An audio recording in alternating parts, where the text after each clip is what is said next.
In 1994, the Sherman family bought a small ranch in the state of Utah, 150 miles southeast of Salt Lake City. A spacious house, beautiful nature, a starry sky.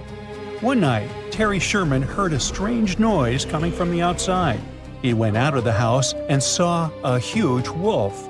He had never seen a wolf of this size. Terry chased the animal away and ran after it, but the wolf's tracks were lost. It was as if it had disappeared into thin air. This was just one of the many creepy and strange cases that occurred at Skinwalker Ranch. The land where the farm is located used to be inhabited by the Ute people. In the past, they clashed with the Navajo, who, according to legend, sent skinwalkers on them. According to locals, a skinwalker is an evil witch who can take the form of any animal or human. There are rumors that skinwalkers still wander in this area. Perhaps the Sherman family saw one of them, but it's not that important. The fact is that the appearance of the huge wolf was just the beginning. Over the next 2 years, the family reported strange flashes of light, mysterious objects in the sky, crop circles, and mysterious voices that seemed to hover overhead. But the worst thing was the damage to livestock. The Sherman family, fortunately, acted contrary to all the cliches of horror movies. In 1996, they sold the cottage to Robert Bigelow, a man who had a lot of money and was interested in buying this particular ranch. But why? Because Robert Bigelow was a fan of strange, unusual phenomenon. He founded the National Institute for Discovery Science, or NIDSI, and the area where Skinwalker Ranch is located had been the center of attraction for creepy things. Since the 1950s, there have been hundreds of reports of mysterious objects in the sky in this region. And no, those are not your typical round flying saucers. People talked about different bright lights that took the form of doorways or portals. So, Robert Bigelow and his NIDSI reported on glowing figures and animal diseases. But over the years of research, they could not provide any reliable evidence of the existence of something extraordinary. People saw all those strange phenomena, but their equipment didn't catch anything. So it all looked like a big hoax. But in 2016, something interesting happened. Skinwalker Ranch was sold to an anonymous buyer. 4 years later, the new owner did something no one had done before. Now imagine how cool it would be if all the strange phenomena were recorded not on old video cameras with poor quality, but on cool equipment with high-resolution video recording, powerful microphones, thermal imagers, and sensors. And what if you could also watch a live broadcast using this equipment? Well, that's exactly what the new rancher did. His name is Brandon Fugel, a real estate mogul from Utah. He not only bought the ranch, but also signed a contract with the History Channel to create a show, The Secret of Skinwalker Ranch. The point of this project is to apply a scientific approach to unexplained phenomena. To do this, he turned the ranch into a big reality show that's been running for 5 years. The first thing Brandon Fugel stated was that there would be no falsifications, fakes, or computer graphics. No show exploring strange phenomena can compare with this one in terms of realism and authenticity. Fugel uses thermographic imaging systems, plane transponder data receivers, magnetometers, special cameras that detect infrared radiation and convert it to images, and other complicated scientific equipment. He shares all the data with the audience and allows the most devoted fans of the show to monitor 50 cameras with microphones installed throughout the territory live at any moment. For money, of course. Membership in the Skinwalker Ranch Insiders program starts at $8 per month. During the entire existence of the show, more than 10,000 people have signed up. Participants can not only watch the ranch through cameras, but also rotate them and zoom in and out. In addition to cameras and thermal imagers, Fugel launched special lasers into the sky that reflect off any surface. If the sky is clear, the lasers go far up. If there's an object, the lasers reflect off it.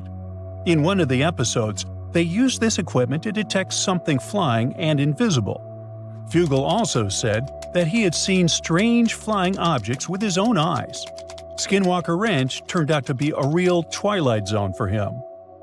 Now one day, the camera footage showed one of the doors slam shut. Just like that, without any wind. Other terrible phenomena are connected with livestock. Animals often get hurt, and many of them simply don't survive. And there are loads of such strange, unexplained cases. Each episode of The Secret of Skinwalker Ranch is dedicated to a phenomenon and its exploration.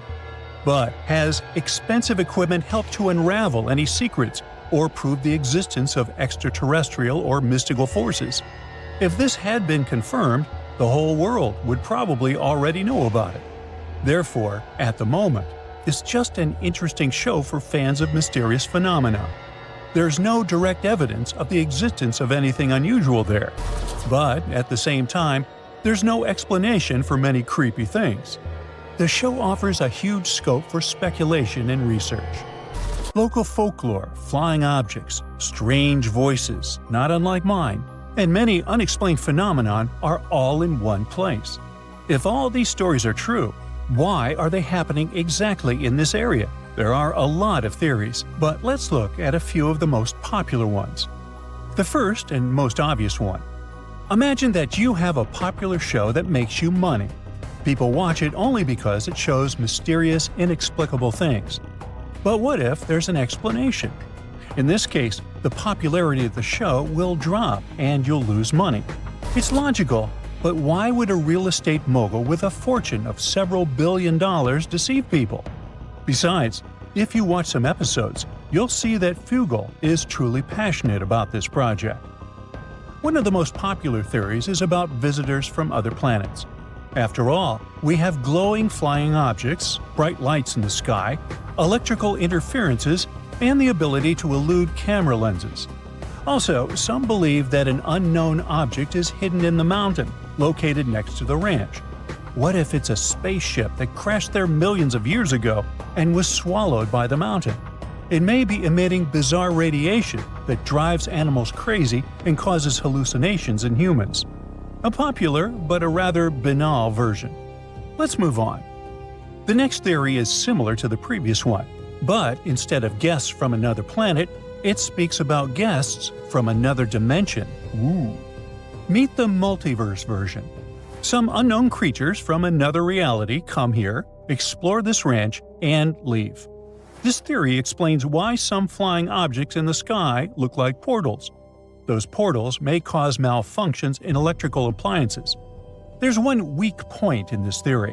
Why do these portals appear on the lonely ranch and nowhere else? A strange choice of travel for the residents of other dimensions. Now, the most likely theory belongs to a neuroscientist who claims that all the oddities on the ranch are connected to the geophysical force of the planet. Seismic activity, geomagnetic fields, and shifts in tectonic plates can affect some parts of the human brain responsible for hallucinations. Electromagnetic forces can also affect the stable operation of electrical appliances. So, perhaps all the oddities of this place are the result of increased seismic activity. Glowing lights, giant wolves that leave no footprints, and voices in the air can be a massive hallucination. But if this is true, why doesn't anything similar happen in other places with seismic activity? This idea leads to another theory related to electromagnetic interference. This phenomenon incapacitates batteries, drones, microphones, video cameras, and other equipment. Perhaps it affects the human brain too. But what about those poor affected animals? There are still too many unanswered questions, so stay tuned. Now, before you dive into this video, make sure the sun is shining outside your window and you're not going to sleep. You're going to learn about a creepy phenomenon that people from all over the world have experienced, so it's not just another urban legend. It's the shadowy figure of a man wearing a round hat, just staring at you from the corner of a dark room. The name of this eerie figure is the Hat Man. So, what does he want? Why does he show up? And what exactly is he? On the internet, there are tons of sinister videos that can damage the human psyche, like those about secret organizations hiding real monsters. Boo! All of those are nothing more than urban myths, as there's no tangible evidence supporting them. But the story of the Hat Man is completely different. Loads of people from all over the world have reported seeing this shadowy man in a hat, and they've even provided proof. Well, sort of. People who found themselves in this weird situation mentioned that the person was just standing there, completely still, and the darkness in the room made it impossible to see his face. It looked like he was wearing a hat or something similar. Those who saw him said they were completely freaked out and wanted to move, but somehow they couldn't even manage to turn their head away. So, let's sum up what we've got for now. No one has seen the Hat Man's face, as he looks more like a shadow than a real person. No one has heard his voice either. He just stays silent and watches. You can't see his eyes, but you can feel him staring at you. But the most terrible thing is that most often, the meeting occurs during sleep paralysis. That is, at a time when your brain is awake, but your body can't move. This phenomenon of sleep paralysis relates to a sleep phase called REM, rapid eye movement. Your brain sees the most vivid dreams during this phase, and your eyes move in different directions under your eyelids, as if you're watching a movie. During this time, your body goes through a state of muscle atonia, which is a temporary phase of paralysis that prevents you from tossing and turning in your sleep. When REM ends, muscle atonia finishes too, and you wake up. But sometimes something goes wrong, and the system fails. You've already finished watching vivid dreams, and you're waking up, but your body remains frozen in the state of atonia. You can't move, but your brain is awake. And at this moment, you can experience realistic hallucinations. And this is exactly what blurs the line between reality and a dream. You see strange silhouettes and hear creepy sounds or footsteps. Sometimes you can feel physically as if someone is touching you. Pictures from the dream world overlap with the real one, and most often make you feel horror. The inability to move only worsens the situation, and for some reason, the man in the hat has become a common hallucination for many people who have never seen each other. Most often, they report he's just standing there in the corner of the room, silent and not trying to touch. Now, why do many people experience sleep paralysis? Scientists don't know the exact reason, but there are assumptions. You stay up late and your body is exhausted because of lack of sleep. Or you take some medications or play video games until nightfall. Perhaps you're having a rough patch full of severe stress. All of these factors contribute to sleep disorders and can cause paralysis. Now, interestingly, in the past, people called sleep paralysis old hag syndrome. Back then, instead of the Hat Man, an old witch would crawl out from under your bed during paralysis, sit on your chest, and strangle you. That's why many people were afraid to sleep on their backs. Even today, some people experience similar hallucinations. Since ancient times, during paralysis, people saw evil goblins, some kind of monsters, or visitors from other planets. Probably every such hallucination is modified by the culture and the epoch when it occurs. Today, in the era of the internet, the face of sleep paralysis is the Hat Man. People first started talking about him around 2001. A guy named Timothy M. Brown Jr. saw the Hat Man one day and found out that other people had met him too. That's why he created the Hat Man Project, a special website where anyone could share their stories about personal meetings with the mysterious man.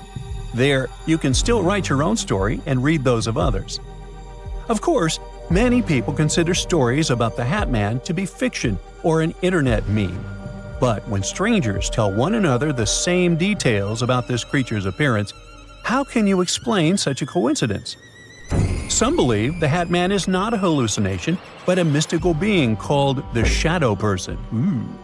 It's a creature from another world that appears on the periphery of human vision. This is a guest who wanders between our world and the world of shadows. He's considered evil, but some see him as a guardian figure. Perhaps he's not alone. He and his kind might be creatures from another planet. And someone thinks that they're genies. They're not like us at all. So they study our appearance to look like humans. They may wear those hats to hide the strange shape of their head, which doesn't look like a human's. No one knows under what conditions the Hat Man can come to your room, but many people have noticed that Before meeting him, they drank coffee. It seems quite logical, because when a person drinks coffee and goes to sleep after that, they may have problems with sleep.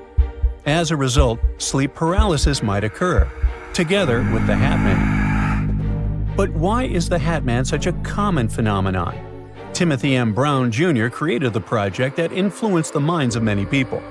The image of a man in a hat has rooted itself in the minds of numerous people, like the image of Frankenstein, Count Dracula, or a sinister clown. Yuck. People just started thinking about the mysterious man, and at some point, their thoughts and fears became too real. You wake up and you can't move. You feel that there's someone in the room. You read a lot of stories about the Hat Man the day before, so your brain projects its image onto your hallucination.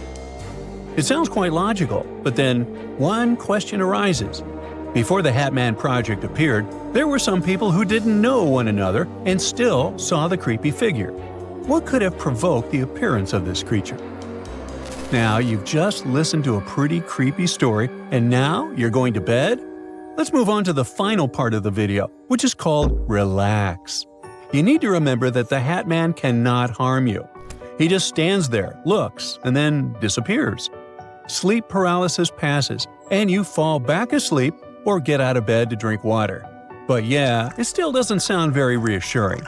Even if the Hat Man doesn't hurt you, and you know it's a hallucination, it's still scary and stressful to see him. So here's some advice on how to deal with sleep paralysis and the Hat Man. During sleep paralysis, you can only move one part of your body, your eyes. But why would you open them? Do you really want to see something terrible? Keep your eyes closed, and visual hallucinations won't scare you. But what about those sound effects? Just play a cheerful song in your head at full volume, such as Jingle Bells, or try to remember some joke. Just imagine, the Hat Man or some evil witch has come to scare you, but you don't even want to look at them and just listen to Jingle Bells. All the horror disappears. The whole situation becomes funny. Scary monsters can't affect you when your eyes are closed and you listen to lively music in your head. Don't take the situation seriously and imagine all these fears as something insignificant. So, you got it? Good. Sweet dreams, sleep tight. Don't let the bed bugs bite. Oops, forget I said that. On September 23, 1880, a guy named David Lang was just strolling through his fields in Tennessee when, out of nowhere, he vanished into thin air. There was nothing around him to trip over, just wide open land with no trees, fences, or even a rock in sight. His wife and kids were watching from their windows as he walked home, and two guys in a buggy also saw him disappear. So, panic set in immediately. Could it be a sudden hidden sinkhole that swallowed him? But when the family rushed to the spot, the ground was solid, with no holes and not a trace of where he could have gone. His wife had to be taken inside while search parties combed the field. But there was nothing. No footprints, no disturbed soil, no answers. Days turned into weeks, and weeks into months. But no one saw or heard from David Lang until a year later. His young daughter, who couldn't let go of him, stood in the exact spot where he had disappeared and called out to him. And then it happened. Help me. A faint, desperate voice echoed from nowhere.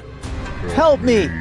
She ran for her mother, who also heard the eerie cry for help. Help me. For days, they kept returning to the spot, listening to the ghostly whispers of David Lang. They were growing weaker and weaker until there was complete silence. Did some mysterious portal between dimensions open? And did David step inside? And here's where it gets even stranger. Some say the grass in that spot grew unnaturally thick and lush, but no insects or animals would go near it. Others swear that nothing ever grew there at all. It turned into a barren patch of land forever cursed. Whatever the truth is, David Lang was never seen again, and some people still avoid visiting the field. But don't worry, you don't have to avoid the area, as the story is most definitely just an urban legend.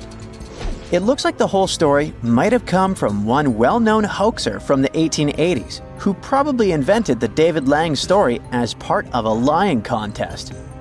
Over time, the tale became a piece of local legend. Another mystical disappearance supposedly took place in Prussia.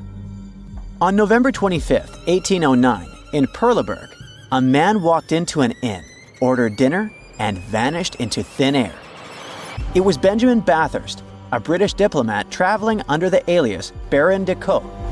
He was running away from Napoleon's spies. After writing for hours in a private room in the White Swan Inn, he stepped out and headed for his carriage. But when his assistant arrived moments later, Bathurst was gone.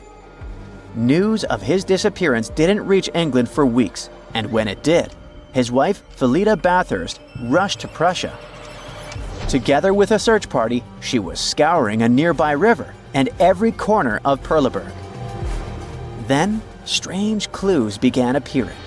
Bathurst's expensive fur coat, worth a fortune, turned up hidden in a stable.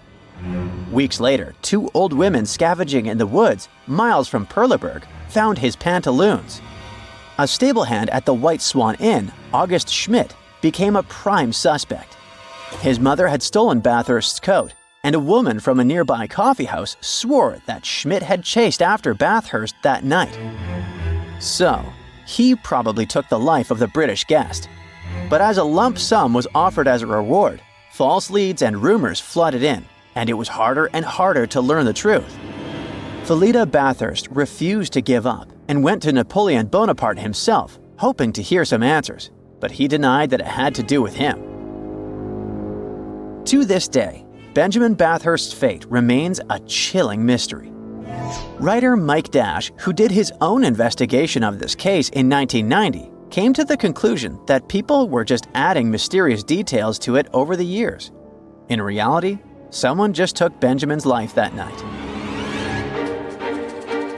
Over a century after Benjamin's disappearance, in a completely different part of the world, a man named James Tedford stepped onto a bus, took his seat, and then somehow vanished into thin air before reaching his destination.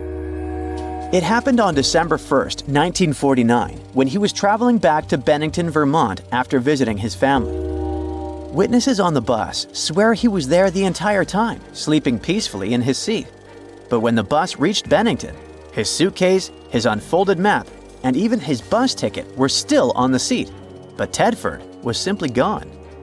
The last time anyone saw him alive or not was at 4 p.m.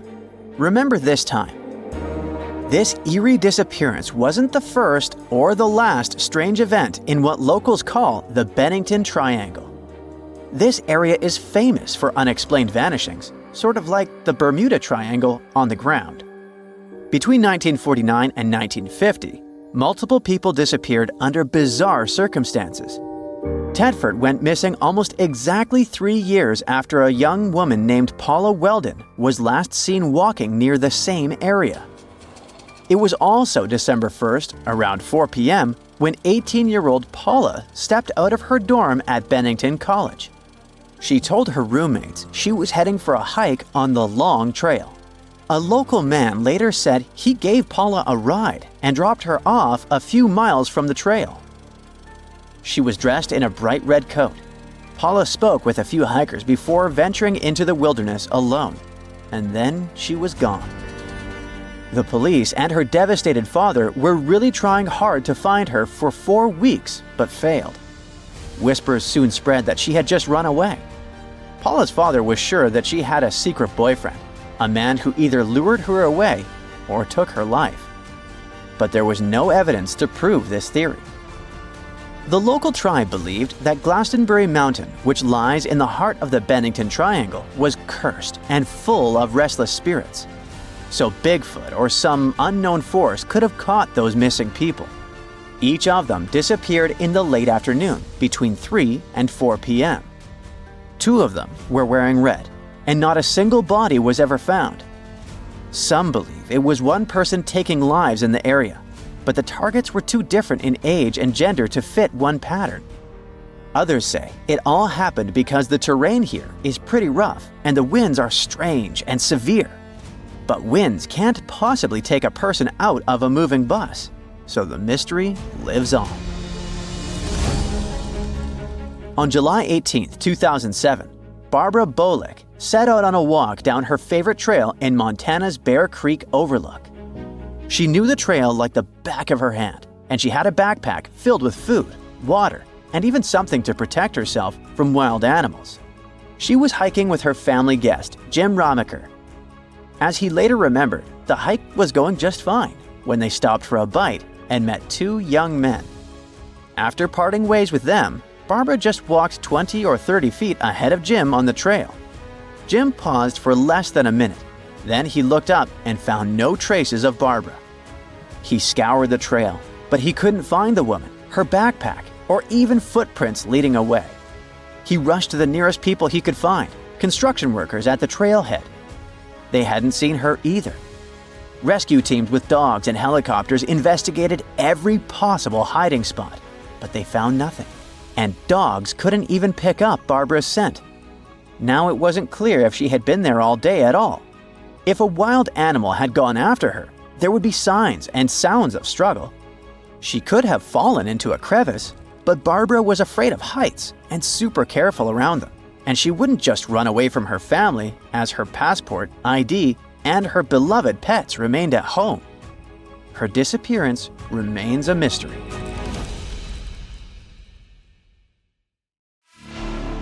You've probably heard that more than 50 ships and 20 aircraft have disappeared in the Bermuda Triangle area over the past few centuries. But do you know how many disappearances have occurred in the Alaska Triangle area since the 1970s? 20,000. 20,000 disappearances in the last 50 years. Two questions. Why do so few people know about this? And what's going on there? Let's find out. The Alaska Triangle is an area that includes Anchorage, Juneau, and Utqiagvik. It's covered with lakes, forests, and of course, snow. The place gained a grim reputation after the disappearance of a small plane in October 1972. The pilot was Don Jones, and the passengers were U.S. House Majority Leader Thomas Hale Boggs Sr., Alaska Congressman Nick Begich, and his assistant. In short, there were big shots from the country's leadership. They flew out from Anchorage to Juneau and just disappeared into thin air. No plane debris, no messages from the pilot, no information at all. The plane just vanished. The search over a vast area lasted for several thousand hours to find the traces of the 4 missing people and the plane. A large team of rescuers, researchers, and specialists couldn't find even a small clue. From that moment on, the popularity of the Alaska Triangle began to grow. It turned out that the mysterious disappearance of the plane was just the tip of the iceberg. Even more planes and tourists disappeared in the area. The number was huge. Dozens, hundreds, thousands, and tens of thousands. Since 1988, more than 16,000 people have disappeared here. But what's the reason for these mysterious disappearances? There are plausible and logical theories. There are some fantastic ones, and there are some very creepy ones that are better not to listen to before going to bed. Do you know what makes this place different from others where people disappear? There are too many mysterious circumstances here. For example, in the Bermuda Triangle, ships disappear because of large waves, bad weather, and magnetic storms. No one knows for sure, but all of these disappearances seem quite logical. A ship sails to a place known for its storms and bad weather. It will be terrible and sad if it disappears, but it won't be a surprise. Let's take climbers or travelers who go to conquer snowy peaks or vast canyons. Bad weather, dangerous landscapes, and wild animals make such trips quite risky. So yes, unfortunately, people also disappear in such areas. The situation in the Alaska Triangle is different. Yeah, there have been bear attacks or falls into mountain crevices here, but people have also disappeared in safe conditions. One man disappeared without a trace from a large liner sailing through the cold territory. Another one just vanished from the top of a mountain in a touristy area filled with a lot of people. What happened to them? No one knows. Among thousands of mysteries, some cases have been solved. For example, scientists have managed to solve the mystery of the disappearance of Frank Southerden. A 25-year-old New Yorker went hunting in Alaska in the 1970s and never returned. Despite the search operations, no trace of this man was found. But then, almost 20 years later, near one of the rivers in northeastern Alaska, someone found a skull. In 2022, scientists conducted a DNA analysis of the find and confirmed that the skull belonged to the missing New Yorker. The study showed that with a high probability, Frank had met a bear and hadn't survived this encounter. This is just one solved mystery, but how about thousands of others?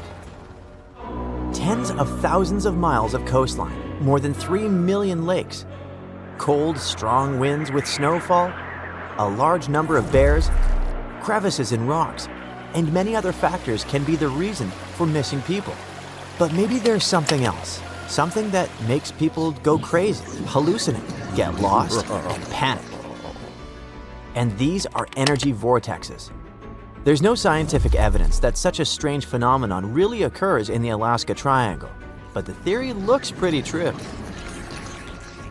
So, this is a mass of invisible energy that moves clockwise or counterclockwise in the form of a vortex. These spirals can be energetic, magnetic, or electromagnetic. But what are they doing? Magnetic anomalies can disrupt the operation of the compass and other navigation instruments, and people can experience dizziness, disorientation, and even hallucination. According to the theory, people's behavior changes depending on the direction of the vortex. If it swirls up clockwise, then it has a positive effect on a person. People experience calmness, concentration, and a desire to create. Negative vortices do the opposite. They swirl counterclockwise and cause health problems. Bad mood, nightmares, depression, confusion, and malfunctions of electrical appliances. If the vortex theory turns out to be true, then there will be fewer questions about the Alaska Triangle. And while some believe that this place is associated with magnetic activity, others are sure that the Alaska Triangle attracts extraterrestrials. According to them, spaceships from other planets abduct people. This version is too far-fetched and stereotypical, so let's not dwell on it.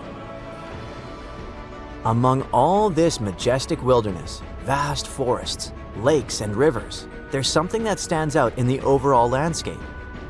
There is a scenic area in Alaska called Gakona, and it hides HAARP, the High Frequency Active Auroral Research Program. It's a large research center that consists of hundreds of antennas that transmit radio signals to the ionosphere. The ionosphere is a layer of the planet's atmosphere where radio waves are exposed to solar radiation and other cosmic stuff. It all sounds rather complicated and incomprehensible. But when a mysterious high-tech station appears in the middle of a nature reserve where people disappear, many new theories pop up. Some believe that HAARP is capable of changing the weather, disabling satellites, and controlling people's minds. But would someone conduct experiments in such a place? And what's the point of this? In short, the HAARP version doesn't seem very realistic.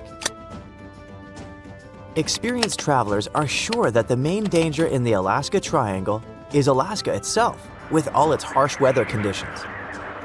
Others believe that secret experimental laboratories, energy anomalies, and visitors from other planets are to blame. But how about hearing the opinion of those who call this place home? Native tribes of Alaska have several sinister versions for you. Some people tell each other the legend of the mysterious Alaskan hairy man. It can imitate the voices of women and children to lure fishers and hunters into a trap. Imagine that a traveler passes through a forest and hears a woman's cry for help. "I'm stuck here, someone get me out, please." Of course, the guy runs to help. He gets to the place, but instead of a woman, he sees a big, hairy creature. The traveler's scream rings through the forest. Another legend tells us about the Keelut, a scary, dangerous monster that looks like a black, bald dog. It stalks people at night and does it stealthily, unnoticeably. Legends say that the Quileute leaves no footprints in the snow, so hunters are unaware of its pursuit. You don't hear the sound of crunching snow, but you certainly feel that there's something sinister behind you that wishes you harm. Ugh, it's scary. In the forests, mountains, and fields, you can meet the Alaskan hairy man and the Quileute. And in lakes and rivers, something scarier awaits you. Meet the Kalupalik, a human-like aquatic creature with green scaly skin, long wet hair, and long nails. According to the Inuit legends, this creature wears women's clothes and a bag where they put a kid. This monster sings sweet songs to lure little girls and boys closer to the water and take them away forever. Of course, the legends about all these monsters are just fairy tales. But the danger of the Alaska Triangle is quite real. Not because of all the rumors about anomalies and strange occurrences, but simply because it's a vast wilderness area. Such areas are dangerous in various parts of the world, not just Alaska. And in fact, all the mysteries surrounding disappearances are simply exaggerated by scary stories and popular media. After all, if you look at the statistics of disappearances in other parts of the country, it turns out that the Alaska Triangle is not such a unique place. In the middle of a dense, foggy forest, you spot glowing red eyes. Suddenly, a strange clicking sound breaks the silence. It's not just in your head. Stretching over 2,000 miles from Newfoundland to central Alabama, the Appalachian Mountains hide terrifying creatures like Bigfoot and the Wampus Cat. You might think they're just myths, but there's actually a chilling explanation behind them. First up, the Mothman. This creature is a superstar in the world of horror stories, but not many people know that its legend actually started in the heart of Appalachia, in Point Pleasant, West Virginia. Back in 1966, two couples were driving when they suddenly came across a human-sized moth, about 7 feet tall, with glowing red eyes. They totally freaked out and sped up, but the strange creature flew and chased after the car, making a screeching sound until it finally disappeared. After this encounter, the group told the police that the creature looked like a tall, muscular man with huge, white wings, but they couldn't see its face because of the hypnotic effect of its eyes. Since then, the Mothman has become a famous urban legend. People swear they've seen similar creatures in other parts of the US, like Chicago and Gallipolis, Ohio. Theories about what people saw range from a balloon with a flashlight tied to it to extraterrestrial beings visiting Earth. But it's also possible that it was just a bird, more specifically, a barred owl. People probably mistook a bird for this creature because the barred owl looks eerie in the dark. It has spooky eyes and makes creepy clicking sounds. Still, these birds aren't huge, so it's strange how they've been mistaken for such a scary monster. Wait, what did people actually see then? The second strange beings are known as the Moon-Eyed People. This was a group of bearded, flat-faced, pale people with big blue eyes who supposedly lived all across Appalachia. Why did I say supposedly? Well, because no one could ever prove they actually existed. The stories about them were part of the Cherokee folklore, so we don't really know how reliable the information is. Still, their legends creeped out both locals and visitors in Appalachia. The Moon-Eyed People were said to come near a house at night, and people inside would hear them talking. But they were warned not to go outside, and no matter what happened, they couldn't watch them. In the morning, they'd find their corn gathered as if someone had helped them. Or the opposite, fields completely cleared like a whole group of men had been working there and taken all the crops. One of the most famous stories about them involves a mysterious stone wall found at Fort Mountain State Park. It was built between the years 500 and 1500, but no one knows who actually built it.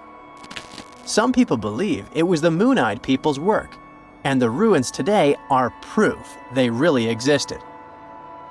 They might not be delusional though. One theory suggests that the Moon-Eyed People were actually Welsh people.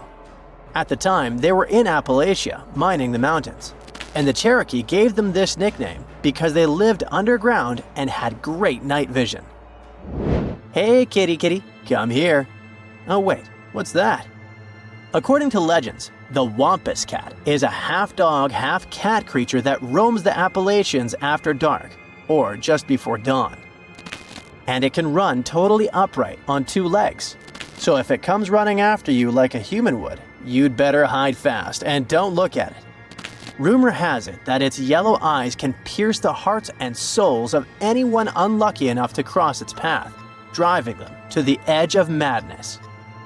Okay, that's probably just folklore, but the real-life creature that might be hiding behind these legends isn't much friendlier. The stories describe the Wampus Cat as a kind of underwater panther, so some experts believe it sounds a lot like a mountain lion.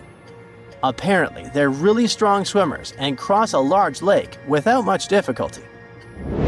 Now, let's say you're driving in the Appalachian region at night. Suddenly, you spot an animal in the middle of the road. You slow down and take a closer look. It looks like a deer, but there's something off. Its eyes are too close together, its head is misshapen, its neck is too long, and its legs move in unnatural ways, almost like a puppet on strings. Oh, and even if you honk, this creature won't move. It's definitely not afraid of you. This is the not deer. Although some people have reported sightings as far away as Texas and even Norway, it's definitely an Appalachian myth. One young woman said she was hiking when she spotted a doe. Suddenly, the animal looked right at her, and she noticed that all of its knees were bent backwards. Any direction a deer's knee is supposed to go, the deer's knees did not. Oh my. Anyway, the internet is flooded with people talking about the not deer and its creepy behavior. But the thing is, we can't find a single photo or video that proves it actually exists. So what could it be? One explanation points to sick animals. There's a neurological condition known as CWD that affects different deer species like elk, moose, and even reindeer. It causes the brains of infected animals to degenerate, leading to loss of body functions and abnormal behavior. Since the symptoms match what some people describe as not deer behavior, it makes sense to think this condition could be behind the strange sightings. The last creature on our list, the one and only Bigfoot. You know, that large, hairy, human-like creature that walks upright and roams the dense forest in the US. In the Appalachian Mountains, there have been Bigfoot sightings from the Adirondacks in New York all the way down to the Blue Ridge Mountains in North Georgia. This bizarre figure has haunted our imagination for decades, but scientists believe it could actually be a humble black bear in disguise. It turns out the American black bear is found in many of the same areas where people claim to have spotted Bigfoot. Studies show that for every 1,000 increase in the bear population, there was a 4% increase in Bigfoot sightings. And there are 2 main reasons why the American black bear could be the perfect imposter. The first reason, they're big. Adult males can weigh up to 660 pounds and grow up to 6 feet long. The second reason, while we think they primarily walk on 4 legs, they are perfectly capable of standing upright. In fact, not only are they capable, they do it all the time. They stand up to get a better look at something, sniff the air, or just to appear bigger when they feel threatened. When they do that, they definitely look like a human-like figure. And for those people who aren't used to being around bears, it's easy to mistake them for something more sinister and out of this world. Now you might be wondering why so many strange sights and creatures are said to live in the Appalachian, and the answer might be linked to the region's age. The process that led to the creation of these mountains has been going on for over 480 million years, which means they're older than Saturn's rings, for example. Over all this time, the region has gone through some drastic changes in its composition, creating a huge number of ecological niches with varying elevations, slopes, aspects, temperatures, and rainfall. And according to experts, The reason the region is so full of bizarre legends isn't just because the mountains are old, but because they still look old. Since a large part of Appalachia is basically untouched by humans, much of that ancient biodiversity is still around and seems unknown to us. This has created a landscape full of deep forests, mist-covered valleys, and winding rivers. A place where secrets seem to be hiding in the fog. And over the centuries, the isolation of the Appalachians only allowed these stories to grow. Alrighty folks, gather around and let me tell you about the Manananggal, a real charmer of a mythical creature from Filipino folklore. She's often described as a lady who likes to snack on sleeping pregnant women. But here's the twist. During the day, she's all dolled up and looking like a total babe. But come nightfall, she detaches her torso and spreads her massive bat-like wings to fly off into the darkness in search of her next victim. And she doesn't just stop at pregnant ladies. Nope.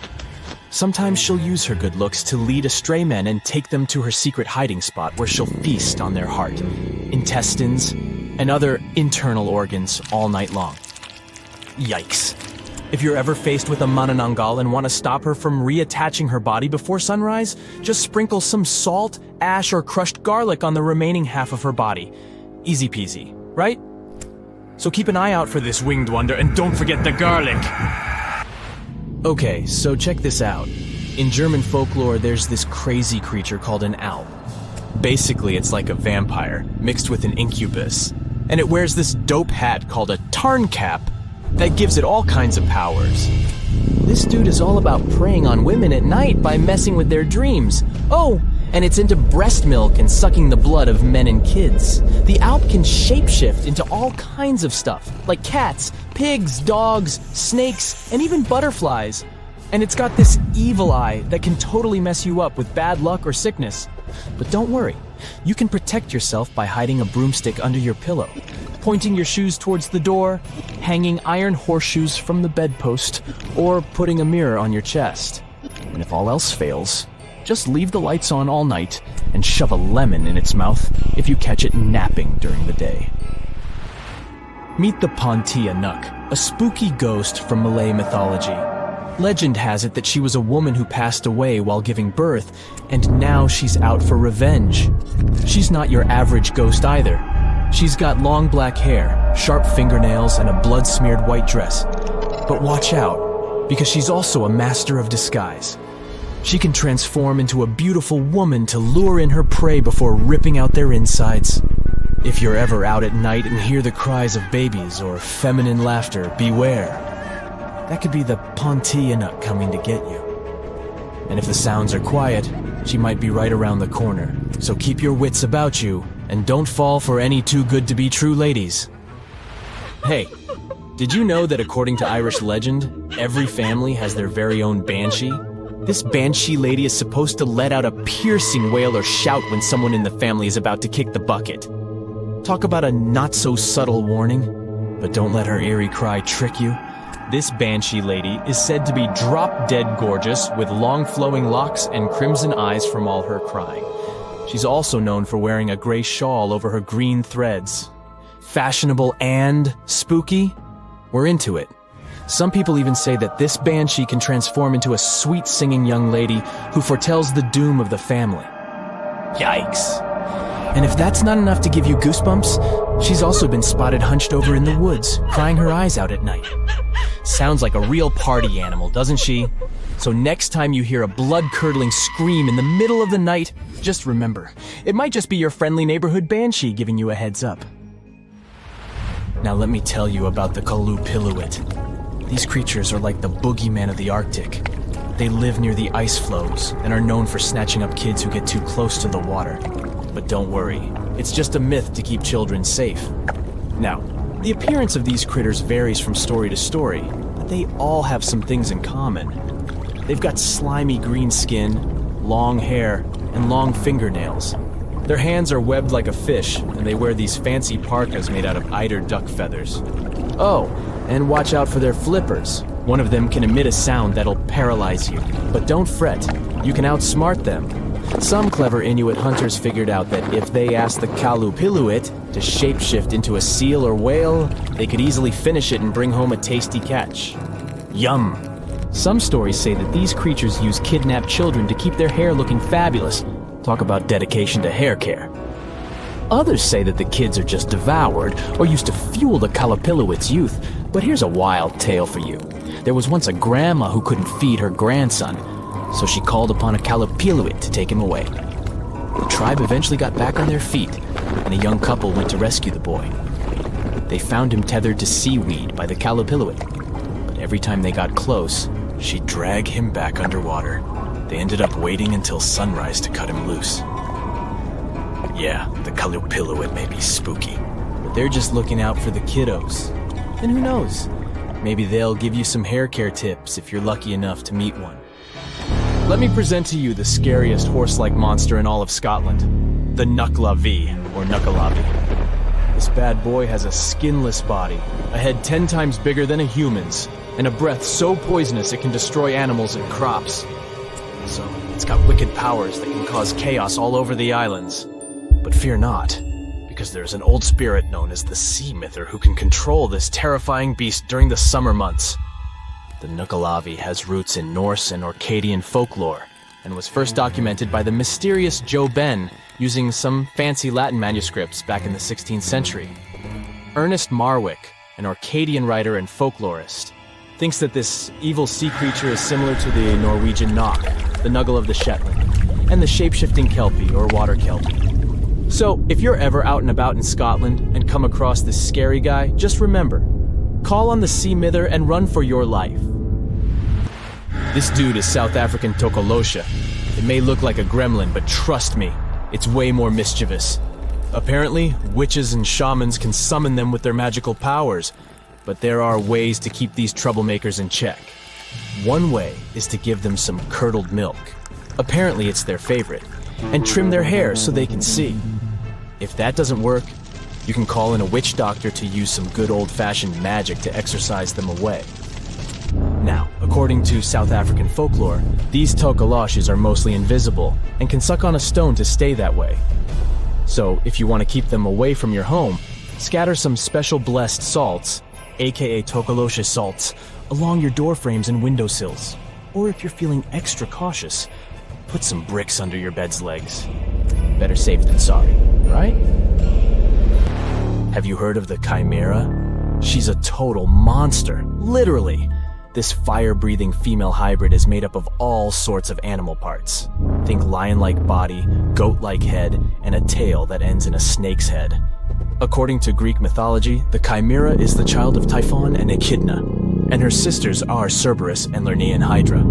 Sounds like a family reunion, huh? But don't worry, our hero Bellerophon was up for the challenge.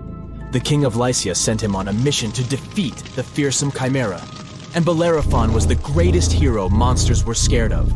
The Chimera was no match for Bellerophon and his trusty Pegasus. Even though the king was secretly hoping the Chimera would take out Bellerophon instead, in the end, justice prevailed, and the Chimera was defeated. Well, that's it for today.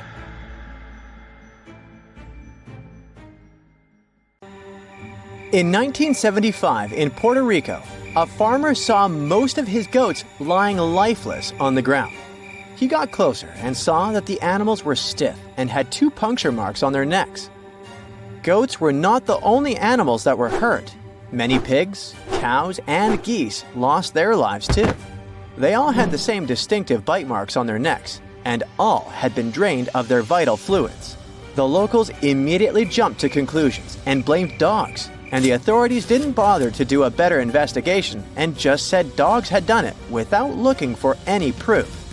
A couple of days later, though, many more animals were found deceased. Among them was a cow that had literally been opened, and it had a lot of scratches on its head. The farmer next door reported that his chickens had been destroyed by something. In just a few weeks, the creature took the lives of 90 farm animals. After some time, another farmer said that 10 of his goats had been drained, 7 had been hurt, and 11 were missing. This time, the authorities didn't waste any time and started the monster hunt, but they had no luck finding the culprit. The incident was all over the local newspaper, and the beast was named the Vampire of Mocha. The incident caught the attention of the Agricultural Commission, and scientist Juan Rivera was tasked to solve this otherworldly mystery. His first suspect was a Puerto Rican boa. This non-venomous snake can grow to be a little over 6 feet. Still, its diet consists of only small prey. It's also very shy of humans and other animals. It avoids bigger creatures at all costs. You're more likely to see fish climbing trees than this boa taking down a whole cow. Near the crime scene, a large cave was discovered, and we all know that weird creatures like living in dark, cold caves. In the cave, they found some crazy-looking bats. As we've seen in movies, bats can turn into vampires, so they must be the culprit. But no, bats were as innocent as they could be. Their favorite food wasn't cows or goats, it was figs. They were peaceful fruit-eating bats that didn't care about animals. Again, the researcher hit a wall. Suddenly, all the terror stopped in July 1975. It seemed like the creature had vanished into thin air, but not for long. 2 decades later, 62 miles from the previous site, more animals were found. A local vet examined them. He was terrified to discover that every animal had 2 precisely cut holes like he had never seen before.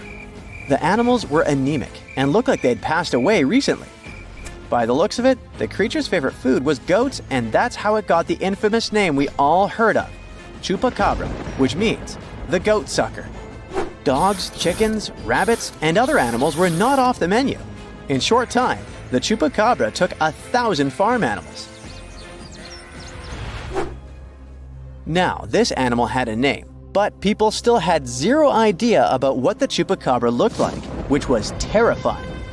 In Canovanas, Madeline and her mother reported seeing a weird creature that could have been the chupacabra. They said it had been walking on 2 legs like a human and resembled a kangaroo. They mentioned that the monster also had spikes on the back, no ears, large dark eyes, and 2 holes for a nose. It had 2 arms with 3 fingers. The chupacabra seemed to like Madeline's house because her husband and his coworker found it in the garage. They tried to capture it, but didn't succeed. Madeline later drew a detailed sketch of it. Many people saw the sketch and reported seeing a similar creature. They claimed it had strong legs and wings and smelled like sulfur. Take all these descriptions with a grain of salt. If they'd been true, they would have been all over the news. But still, keep in mind these descriptions. They will be important later in the story. In 1976, on some talk show, they talked about the chupacabra, and the show quickly went viral. Soon, people started reporting having seen a similar creature in Florida and Mexico. Many said that the stories were like a unicorn rodeo. They were totally made up. In Mexico, 2 skeptical inquiries, Patricia and Mario, laid traps around those farms where the chupacabra had allegedly been seen. They caught some animals in their traps, but no sign of the goat sucker. They only captured wild dogs. The police stated that the chupacabra was just a wild dog, not a mythical creature. And still, in the next 5 years, there were numerous sightings of the chupacabra worldwide. On the 13th of August of the year 2000, a farmer from Nicaragua found 25 of his sheep and 35 of his neighbor's sheep hurt. So he decided to take the matter into his own hands. One night, he was patiently waiting in the pitch-black night for the creature to appear. Suddenly, from the corner of his eye, he saw something and managed to hit it. The creature passed away. Finally, they had proof that the chupacabra was not just a fairy tale. It was a big thing. Later, the chupacabra was examined by a vet. The vet was shocked because he had no idea what the creature was. Remember Madeline's description? Well, the vet described the animal differently, but his story turned out to be more plausible. This chupacabra had large teeth, giant claws, greenish eyes, bat-like skin, and a crest sticking out of its back. The vet concluded that the animal was some kind of hybrid. They thought it was a cross between a wolf and a crocodile, but it sounds like an exaggeration and is hard to believe. We all know that such a mix is impossible.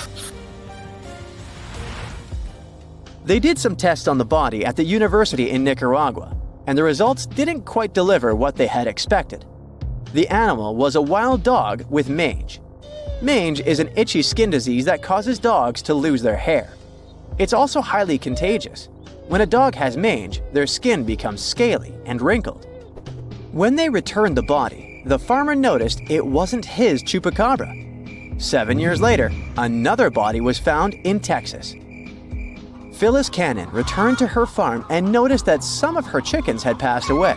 All seemed to be anemic. Later, she saw coyote-looking creatures that didn't have any hair. More of her animals were harmed, so she had to set up cameras on her farm.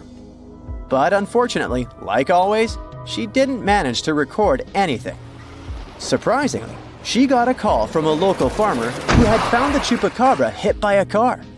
Later, another body was found much closer to her farm. She took some pictures of the animal, and soon, those images were all over the internet. Phyllis was curious and sent 5 DNA samples to 5 different universities. The results didn't match any animal in the archives. Researchers had no idea what it was, but it wasn't a dog.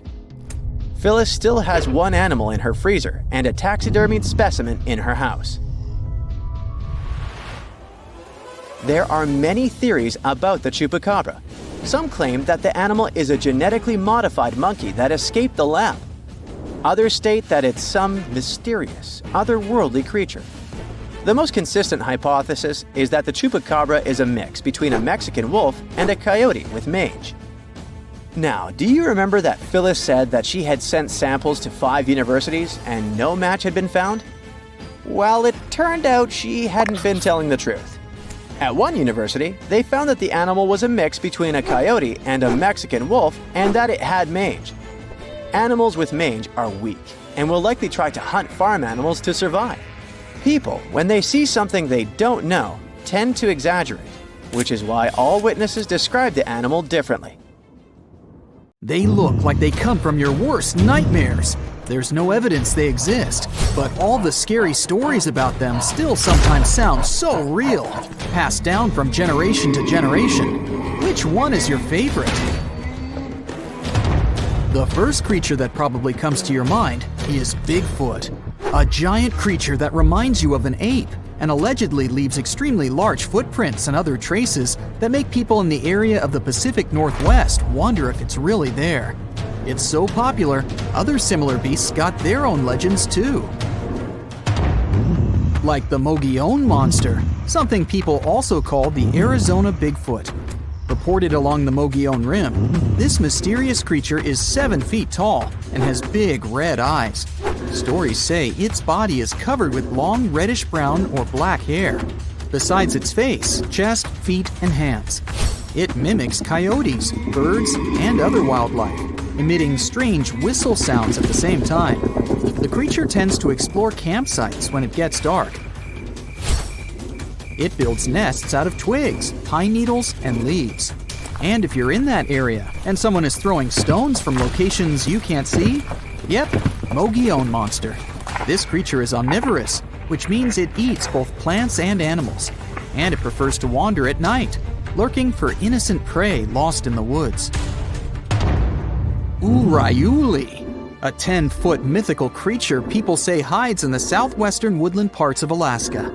It's a hulking giant beast known for its extremely long limbs. Legends say their lanky arms are so long they reach their ankles. The creature is covered in a thick coat of hair.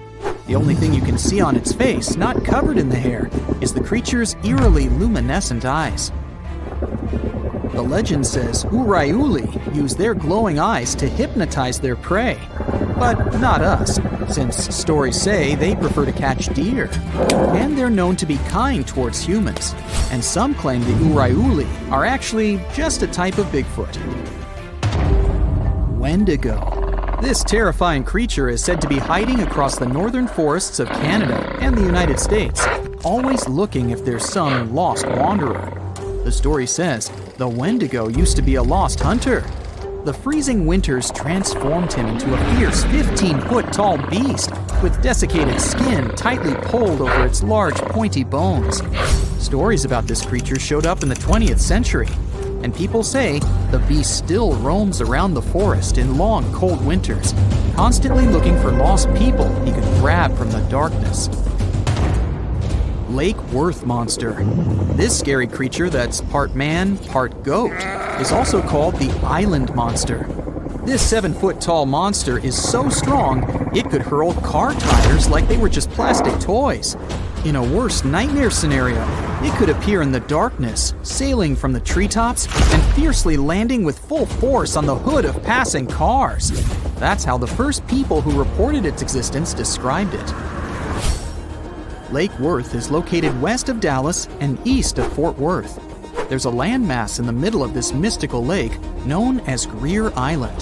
The legend says that's where this scary monster, also known as Fort Worth's answer to Bigfoot, roams. And that's where some skeptics and thrill seekers still go, wandering around and trying to discover if the legend is true. Lurking in the darkness with its scary red eyes, meet the Mothman, a humanoid beast reportedly seen in the 1960s in Point Pleasant in West Virginia. On one cold night in November of 1966, two young couples reported to the police that they saw a big gray creature with glowing red eyes. It looked like a flying man with wings around 10 feet wide. During the next couple of days, more and more people said they saw the same thing. Later, a wildlife biologist from West Virginia University told reporters that these descriptions fit the sandhill crane. It's a big American crane almost as tall as a human being. It has a 7-foot wingspan and circles of red around its eyes. The gigantic bird may have got out of its migration route and started these stories. Or did it really? Fresno night crawlers. They're not that tall, considering they're monsters, about 5 feet. The upper part of their body is pretty small, so most of their height is their legs. These creatures have allegedly made 2 appearances so far. Once, people saw them in Fresno, California. In contrast, the other time was in Yosemite National Park in California. Both times they were in videos of poor quality, so it wasn't easy to find details of their upper body. But the creature is considered thin and white with no arms. At least, we can't see them. It also has pretty short and stilt-like feet. Have you heard of the Slide Rock Bolter? It's said to be hiding somewhere in the mountains of Colorado. To be precise, in Lizard Head Mountain, only a stone's throw southwest from Telluride. It's some sort of leviathan that lives on the land. This mountain whale carefully observes its surroundings with beady eyes while chilling atop Lizard Head. It hangs from the peak while its split, clawed tail faces its body downward. If anything steps into its territory, the beast lifts its malign fluke immediately and bolts down the mountainside. With its jaw full of razor-sharp teeth wide open, it gobbles whatever or whoever is in front of it, including miners, lost tourists, and loggers.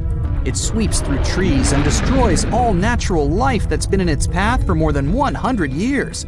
Or at least that's what the legend says.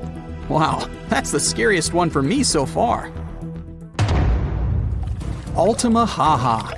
Somewhere in southeastern Georgia, close to the mouth of the Altamaha River, there's a hissing sea monster hiding. It's one of the biggest rivers in Georgia that empties into the Atlantic Ocean, and the entire area that surrounds the river is full of small islands, canals, dikes, ponds, acres of marshes, and old rice fields. Perfect for such a monster to hide, don't you think? The story says this unusual cryptid has a sturgeon-like body, including a bony ridge on its top. Due to its front flippers, the creature swims like a dolphin. His snout reminds me of a crocodile. His teeth are large and sharp, whereas his eyes are big and protruding. The beast is green or gray with a white-yellowish underbelly and is up to 30 feet long. There's no physical evidence the Altamaha really lives there, but the legends date back centuries when people started talking about an enormous snake-like beast that hissed and bellowed. Loch Ness Monster, or how many like to call it, Nessie. This myth dates back from old times, all the way to a group of people that lived in ancient Scotland known as the Picts. The legend started to grow in the 1930s. Back then, a road near Loch Ness was finished, offering a nice view of the lake without bigger obstacles. And in April of 1933, a couple noticed there was a large animal. They compared it to a prehistoric monster or dragon. Most people imagine it as a plesiosaur, which is basically a marine dinosaur. The beast quickly crossed the couple's car's path and then disappeared below the water's surface. Later that year, some researchers even big footprints. They believed they were from a pretty soft-footed solid creature around 20 feet long. Later, some determined the tracks were the same as the ones that a hippopotamus leaves. Plus, scientists said the lake wasn't that nutrient-rich for such a large predator. There are not enough animals to support such a beast at the top of the food chain. But the legend about a giant mythological creature has moved on and still makes people across the world wonder if there's really something hiding deep down in the dark, murky waters of Loch Ness. You've probably heard that more than 50 ships and 20 aircraft have disappeared in the Bermuda Triangle area over the past few centuries. But do you know how many disappearances have occurred in the Alaska Triangle area since the 1970s? 20,000. 20,000 disappearances in the last 50 years. Two questions. Why do so few people know about this? And what's going on there? Let's find out. The Alaska Triangle is an area that includes Anchorage, Juneau, and Utqiagvik. It's covered with lakes, forests, and of course, snow. The place gained a grim reputation after the disappearance of a small plane in October 1972. The pilot was Don Jones, and the passengers were U.S. House Majority Leader Thomas Hale Boggs Sr., Alaska Congressman Nick Begich, and his assistant. In short, there were big shots from the country's leadership. They flew out from Anchorage to Juneau and just disappeared into thin air. No plane debris, no messages from the pilot, no information at all. The plane just vanished. The search over a vast area lasted for several thousand hours to find the traces of the 4 missing people and the plane. A large team of rescuers, researchers, and specialists couldn't find even a small clue.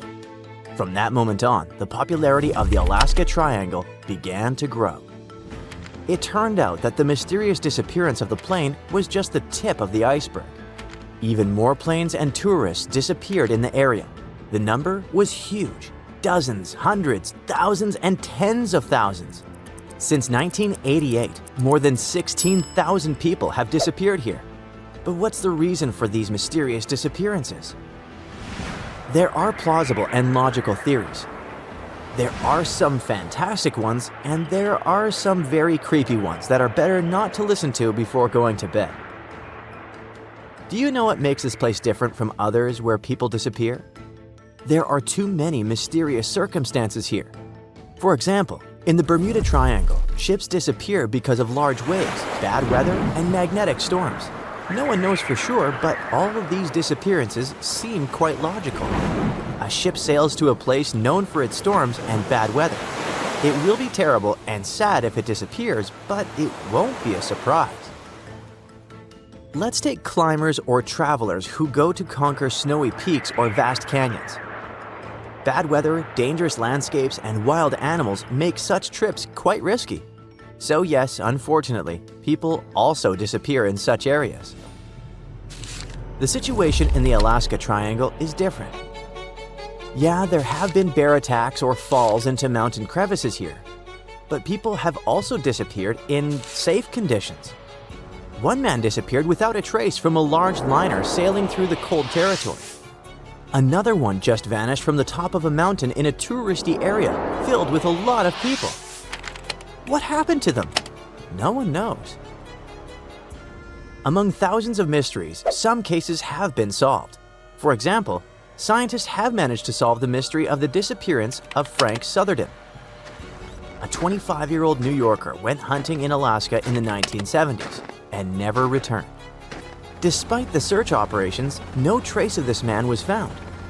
But then, almost 20 years later, near one of the rivers in northeastern Alaska, someone found a skull. In 2022, scientists conducted a DNA analysis of the find and confirmed that the skull belonged to the missing New Yorker. The study showed that with a high probability, Frank had met a bear and hadn't survived this encounter. This is just one solved mystery, but how about thousands of others? Tens of thousands of miles of coastline, more than 3 million lakes, cold, strong winds with snowfall, a large number of bears, crevices in rocks, and many other factors can be the reason for missing people. But maybe there's something else, something that makes people go crazy, hallucinate, get lost, and panic. And these are energy vortexes. There's no scientific evidence that such a strange phenomenon really occurs in the Alaska Triangle, but the theory looks pretty true. So, this is a massive invisible energy that moves clockwise or counterclockwise in the form of a vortex. These spirals can be energetic, magnetic, or electromagnetic. But what are they doing? Magnetic anomalies can disrupt the operation of the compass and other navigation instruments, and people can experience dizziness, disorientation, and even hallucination. According to the theory, people's behavior changes depending on the direction of the vortex. If it swirls up clockwise, then it has a positive effect on a person.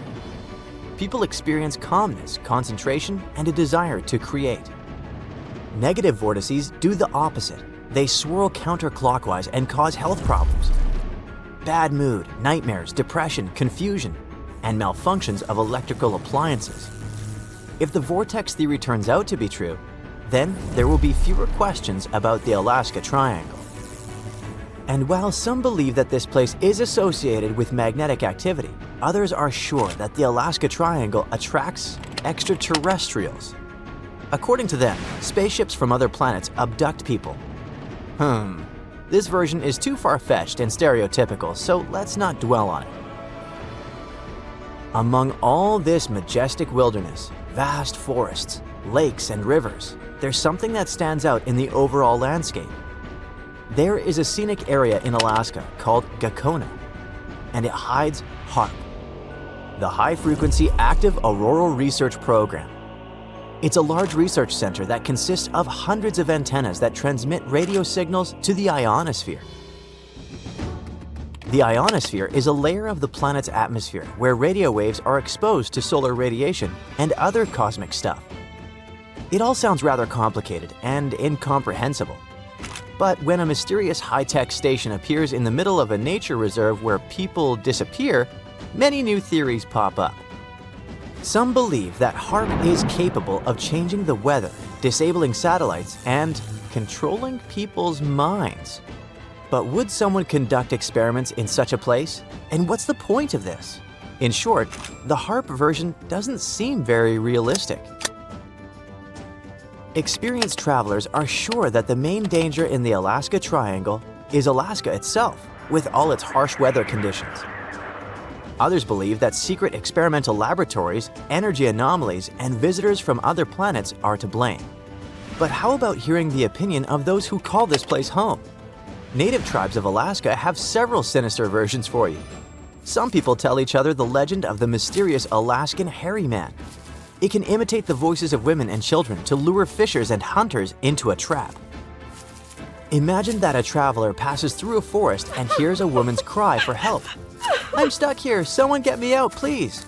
Of course, the guy runs to help. He gets to the place, but instead of a woman, he sees a big, hairy creature. The traveler's scream rings through the forest. Another legend tells us about the Keeloot, a scary, dangerous monster that looks like a black, bald dog. It stalks people at night and does it stealthily, unnoticeably. Legends say that the Keeloot leaves no footprints in the snow, so hunters are unaware of its pursuit. You don't hear the sound of crunching snow, but you certainly feel that there's something sinister behind you that wishes you harm. Ugh, it's scary. In the forests, mountains, and fields, you can meet the Alaskan hairy man and the Keeloot. And in lakes and rivers, something scarier awaits you. Meet the Kalupalik, a human-like aquatic creature with green scaly skin, long wet hair, and long nails. According to the Inuit legends, this creature wears women's clothes and a bag where they put a kid. This monster sings sweet songs to lure little girls and boys closer to the water and take them away forever. Of course, the legends about all these monsters are just fairy tales. But the danger of the Alaska Triangle is quite real. Not because of all the rumors about anomalies and strange occurrences, but simply because it's a vast wilderness area. Such areas are dangerous in various parts of the world, not just Alaska. And in fact, all the mysteries surrounding disappearances are simply exaggerated by scary stories and popular media. After all, if you look at the statistics of disappearances in other parts of the country, it turns out that the Alaska Triangle is not such a unique place. He's known as a creature of pure terror, a monster that inspires fear in all who gaze upon him. His name is Bigfoot. This hulking beast was said to have shaggy fur covering his massive frame. His eyes were glowing, fiery orbs of orange and red, and his teeth were sharp and jagged like knives. His massive hands had long, sharp claws that seemed to glow with weird energy. His most famous feature? His feet. Massive and heavy, with thick, sturdy toes that seemed to be able to crush anything in their path. Whenever he moved, the ground trembled beneath his weight, and his growls sounded like a volcano was just about to erupt. Sure, we've all heard the stories and seen the movies, but did Bigfoot really exist? Is he still out there, just waiting for people to notice him? Let's look at some of the information we do know for sure. Bigfoot became well known back in 1958 when a man from California named Ray Wallace claimed to have found large footprints near his work area. For years, his kids believed the whole thing was just a prank pulled by their father. People have reported finding many more footprints and a few handprints that were similar, but some of them were left by bears, others were fake, and many others can't be explained to this day. But the legend of Bigfoot predates this event. In 1955, a man named William Rowe said he saw a creature that looked partly human and partly animal while hiking on Mica Mountain in British Columbia. He later signed a document stating that the creature was about 6 feet tall, had brown silver-tipped hair, and had thick arms, broad feet, and breasts. Then there's the story of Albert Ostman, who claimed in 1924 that while he was camping alone near Toba Inlet in British Columbia, he was taken by a Bigfoot and held captive by the Bigfoot's family for a week. The man eventually escaped when the Bigfoot, father of the family, became sick after eating some of Ostman's belongings. There are no other Bigfoot memorabilia like the 1967 video called the Patterson-Gimlin film. Some people think it shows Bigfoot, but most scientists think it was just a person in a costume. The film is still often used by people who believe in Bigfoot as evidence that it's real. There are even scientists who think the film might not be fake. It's become more believable over time because of new scientific discoveries about how our ancestors walked. This opinion is based on the discovery of Lucy, a 3.2 million year old human ancestor that walked on 2 legs, which proves that our early ancestors were similar to apes and could walk like humans, just like Bigfoot. There's also a video on YouTube of Bigfoot in Provo Canyon, Utah that's very popular. The video shows a big black animal in the trees, possibly eating or looking for food. As the camera zooms in to get a closer look, the creature stands up on 2 legs like a person. Obviously, the people filming it got extremely frightened and ran away at once. The video was posted in 2012 and has been watched more than 7.6 million times. The people who made the video were not really looking for Bigfoot. They were simply camping and wanted to see some deer. They initially thought that they saw a bear until the huge creature stood up and looked straight at them. They ran to their car and left their tent and stuff behind. Their belongings are most likely still there. Skunk apes are said to be a species of Bigfoot-like creatures that people think live in swamps in the southern United States. In 2013, a video was posted on YouTube showing a potential skunk ape in a swamp in Mississippi.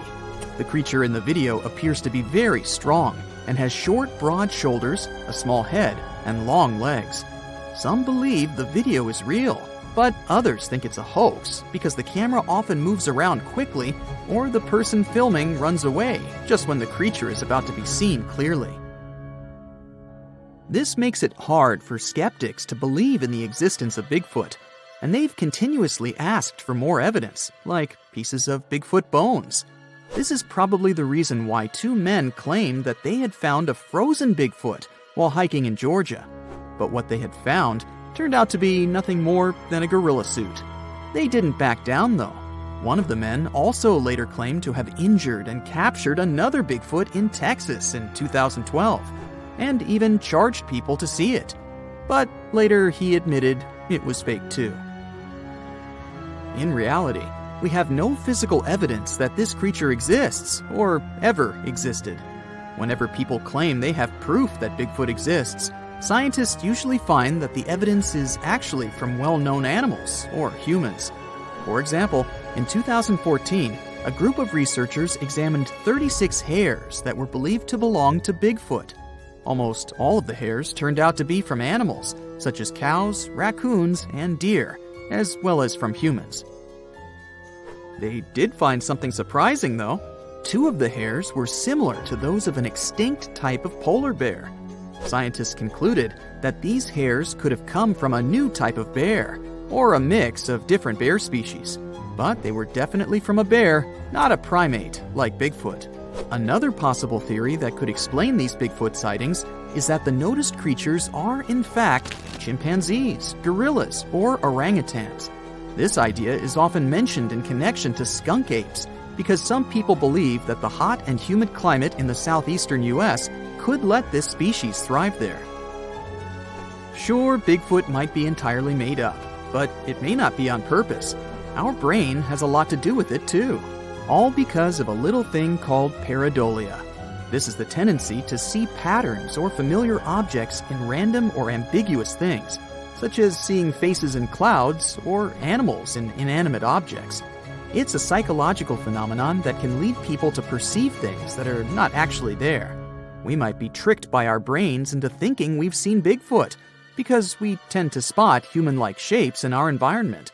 This often happens with blurry photos or videos of the supposed Bigfoot. Other people believe that Bigfoot is a type of ape that used to live in Southeast Asia and is now extinct. These people think that Bigfoot may have come to America by a land bridge that used to connect Siberia and Alaska during the last ice age.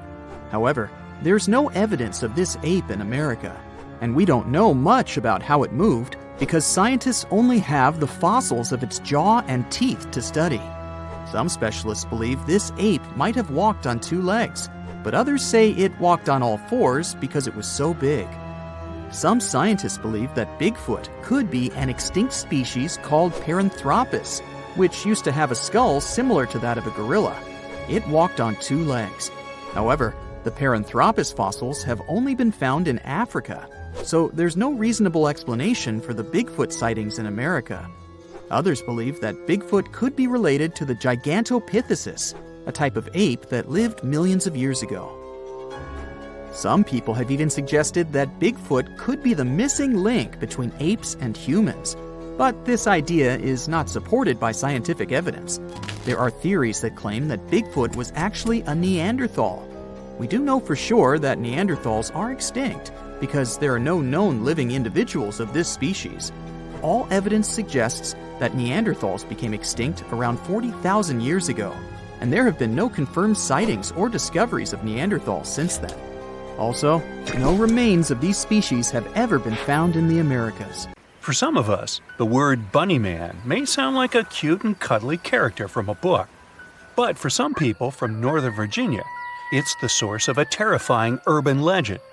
The story goes that if you go near a certain bridge in Clifton on a certain night of the year, you could meet your doom at the hands of the Bunny Man. Unless you whack him upside the head with a big carrot, maybe. Anyway, one story behind this urban piece of folklore starts with a man named Douglas Griffin. It's said that he had been admitted to an asylum, but managed to escape back in 1904. The bus that was transporting him and some of his fellow patients had an accident. Most of the patients were found after the crash, apart from him. It was as if he had vanished into thin air. Weeks later, strange clues started appearing in the woods. Now, if you're traveling through Italy, Spain, or even parts of Asia, seeing a rabbit dish on the menu isn't something unheard of. But if you see clues that a man is munching on bunnies on a field in Northern Virginia, now that's a bit creepy. Obviously, rumors started to spread that Douglas had this unusual diet because he needed to survive alone in the wild. Then the story got even more terrifying, as it went on to say that on the night of October 31st, of course, Douglas also began hurting people. Now don't get too freaked out just yet. The truth is, there was never actually an asylum in Clifton, and the story about Douglas Griffin may just be made up by locals. But that doesn't stop people from believing in the Bunny Man, and it's become a popular tale that's even inspired its own movie franchise. One guy who tried to get to the bottom of the Bunny Man legend is an archivist for Fairfax County. He discovered that at the root of this legend was actually a couple who had a terrifying encounter with a man who threw something at their car. Not very interesting so far, sure, but he was supposedly dressed in white or light-colored clothing. He may also or may not have some sort of object on his head too. Did it look like bunny ears? We'll never know, but from there on, the story took on a life of its own, with people swapping stories about a man in a bunny suit chasing them through the woods. To this day, some refuse to believe that the Bunny Man legend isn't true and think that local authorities are trying to cover something up. Obviously, there's no real evidence to support their claim. Regardless of whether or not the Bunny Man was real, don't you just love a good urban legend? Especially the ones that truly make you wonder if they could actually be true. Luckily for us, we live in the age of unlimited information and have access to some great resources. It gives us the opportunity to finally put some of these legends to the test. First up, the question on everyone's mind: can a rat really crawl up a toilet? Drumroll, please. And the answer is yes. I mean, sure, rats can make cute and cuddly pets, but the idea of them using your toilet as their personal swimming pool is not so adorable. One video posted online explains the whole process in a creepy yet fascinating way. These sneaky little rodents can climb up pipes and squeeze through the twists and turns of your toilet like a contortionist in a circus. And believe it or not, they're actually good swimmers. And apparently, they hold their breath really well and don't mind too much what exactly they are swimming in. Some other urban legends are a bit more virtual. Picture this: it's 1981, and you're hanging out at your favorite suburban arcade. You've been playing for hours, but there's one game that's got you hooked: Polybius. It's got a surreal digital glow that bounces off the faces of all who are playing it.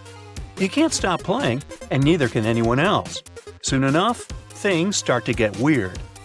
Players start feeling nauseous, stressed, and having horrific nightmares.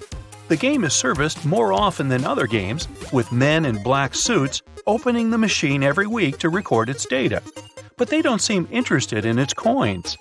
Soon after Polybius appears, the mystery arcade game vanishes without warning, taken by the same men in black suits, leaving no record of its existence.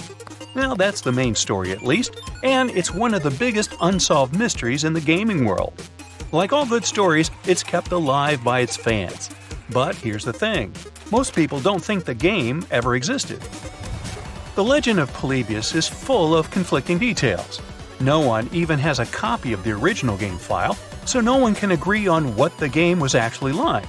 Was it a puzzle game? What kind of graphics did it use? But there's one thing everyone seems to agree upon: it was disorienting and confusing. In it, colorful geometric shapes bend and fold from a central portal like some sort of digital hypnosis. According to legend, the intense combination of vector and raster graphics in Polybius made the mind susceptible to concealed messages from authorities. While the details of the game are ambiguous, its story does have some roots in real events. Back in the 80s, some say there was a game called Tempest that made some players feel a little queasy. Okay, maybe queasy is an understatement. Apparently, it caused uncontrollable movements and motion sickness in players. Talk about a wild ride. Even the subliminal video game connection is real. Some official agencies do use video games to train their personnel. Combine all of that with the short-lived 1985 game Polyplay, an 8-game arcade cabinet that was recalled, possibly for copyright reasons, and you have a pretty solid foundation for a massive fraud. Oops, urban legend. If you think about it, even the name Polybius itself could have been a misunderstood version of Polyplay. I think I would file this under horsepucky. Now let's travel to Europe for a bit of this next might be a real urban legend. The mystery figure that roamed a local forest in Switzerland was the source of a really intriguing story. For a whole decade, people were talking about this person who wore a gas mask and camouflage attire while walking around. Despite numerous eyewitness accounts, no one could confirm the existence of this creepy character, making him a legend in the eyes of many. They even gave him a cool name, Le Lion. The plot thickens though. In 2013, someone finally captured a photo of Le Lion, proving that he was indeed real. Later, his gas mask and coat were found in the woods, along with a note that suggested he was harmless and just couldn't take being seen as a monster anymore. Did he disappear? Did he move on to another forest? Did he go undercover as a friendly clown? We may never know, but one thing's for sure. Le Lion will always be remembered as the spirit who roamed the Swiss forest for a decade, and we can't help but wonder what his story truly is. Now, you've seen the movies, read the books, or at least heard about the name Tarzan. Well, it turns out he might not actually be just a figment of someone's imagination. A possible real-life Tarzan might have indeed existed at one point. And get this, it could be the 14th Earl of Streatham, William Charles Milden. This man's survival tale sounds way too familiar to Tarzan's. Both came from English noble families and were shipwrecked in Africa.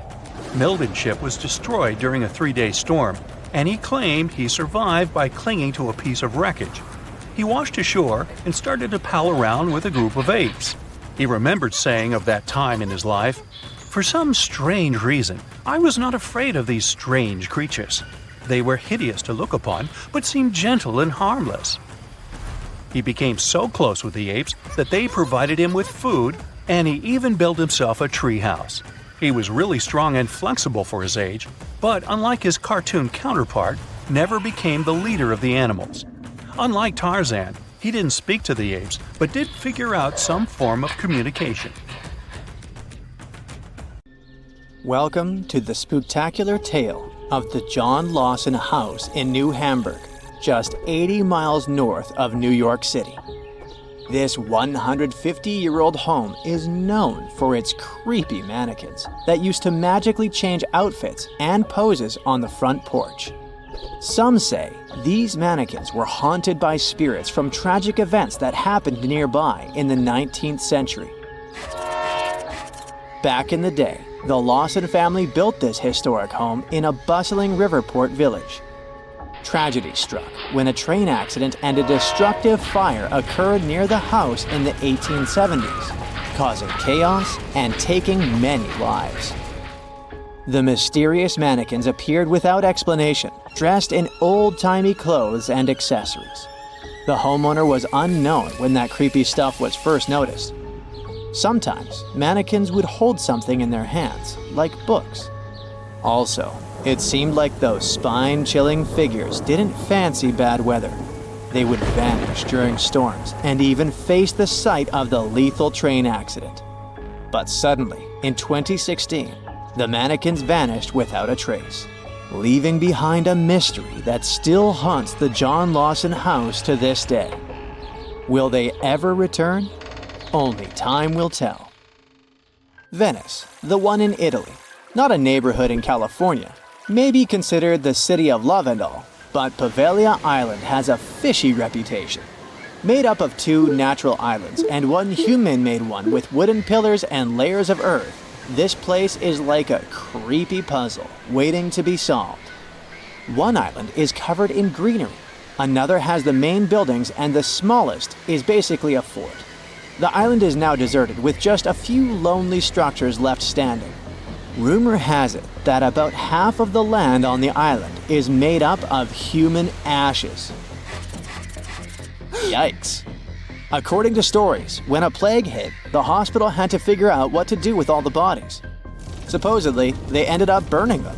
But some say that over 100,000 victims were actually buried in mass graves, called plague pits. The details about how all these bodies were disposed of are sketchy at best, leaving room for spooky speculation about what went down on the island. Whether they were torched or buried, the sad truth is that thousands of lives were lost and left behind on Poveglia Island. Another creepy tale involves a crazy asylum director who supposedly jumped off the clock tower after being swallowed up by a mysterious fog. But this story may have originated from shows like Ghostbusters, with no actual proof that this dude even existed. There are also whispers of patients seeing ghosts within the psychiatric hospital, adding to the island's spooky vibe. While these stories might be a bit out there, they definitely add to the mystery surrounding Poveglia Island.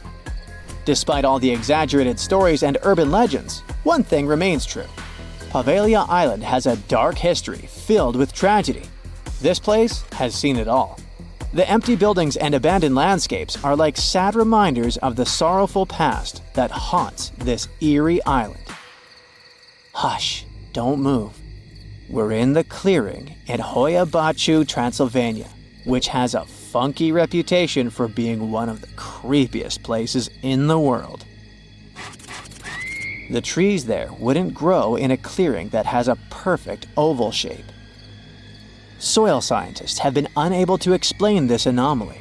The area attracts a variety of people, from Romanian witches to sword-wielding Americans attempting to cleanse the forest through yoga.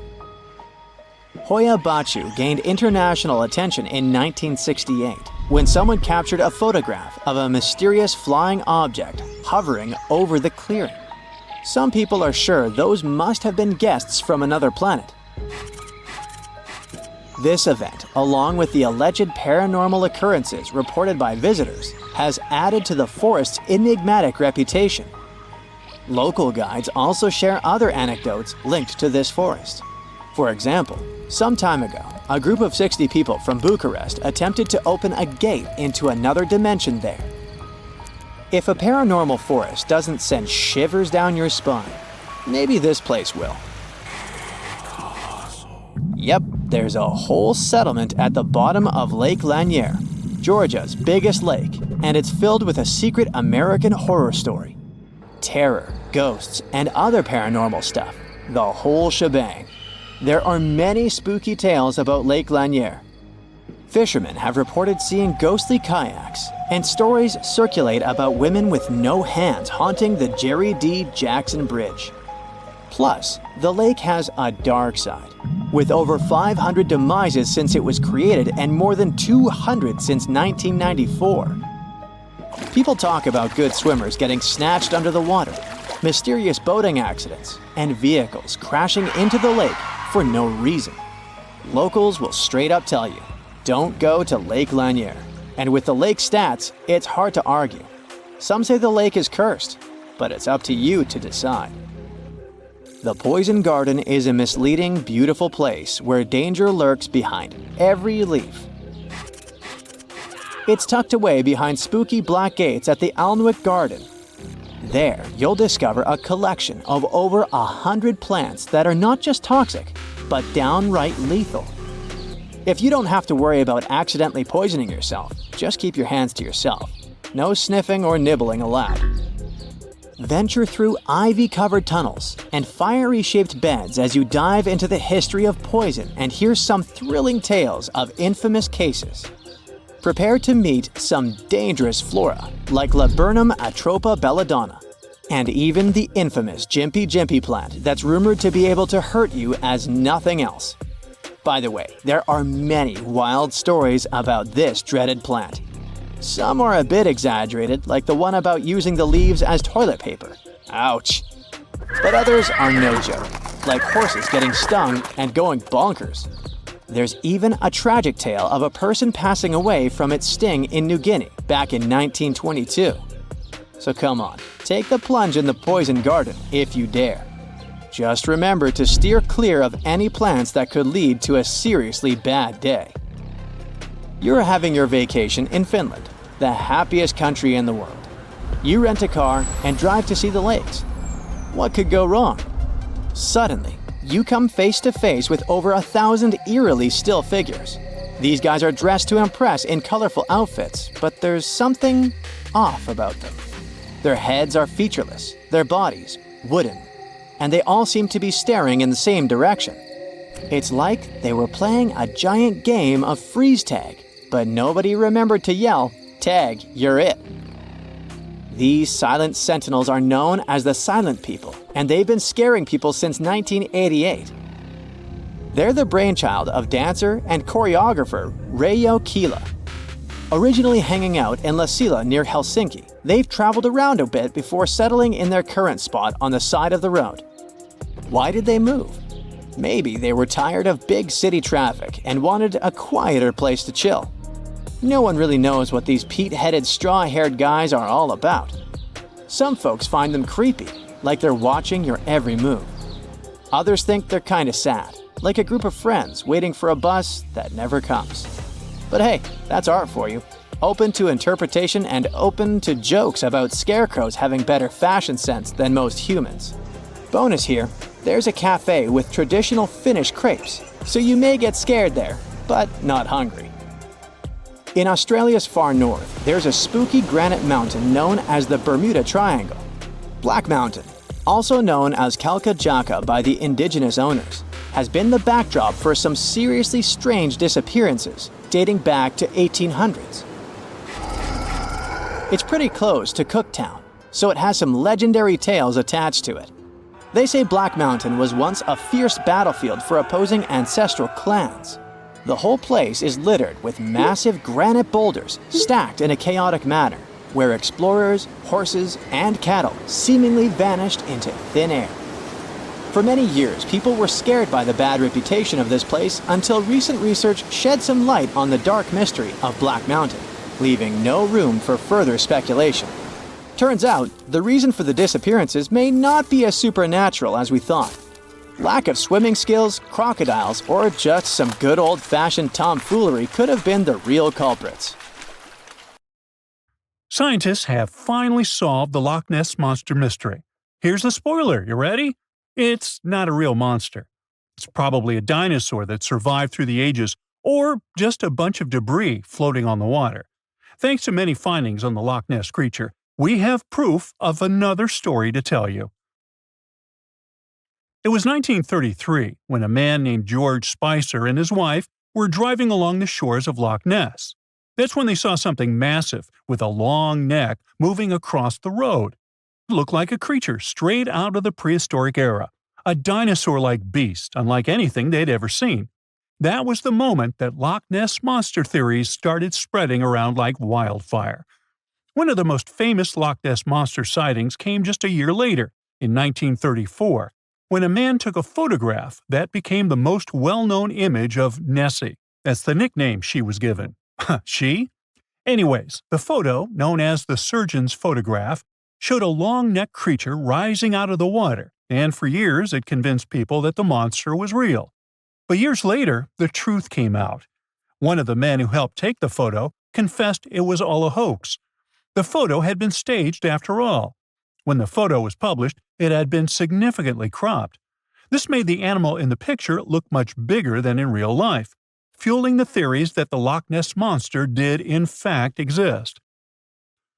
In the 1960s, one of the first big scientific attempts to investigate the mystery of the Loch Ness Monster happened. A research team took sonar equipment to the lake and spent hours scanning the waters in search of evidence of large creatures. What they found was puzzling. They recorded several objects moving deep in the loch, or lake, with no clear explanation as to what it was. Though the team didn't manage to capture anything definitive, this sighting helped fuel the belief that there was indeed something massive living in Loch Ness.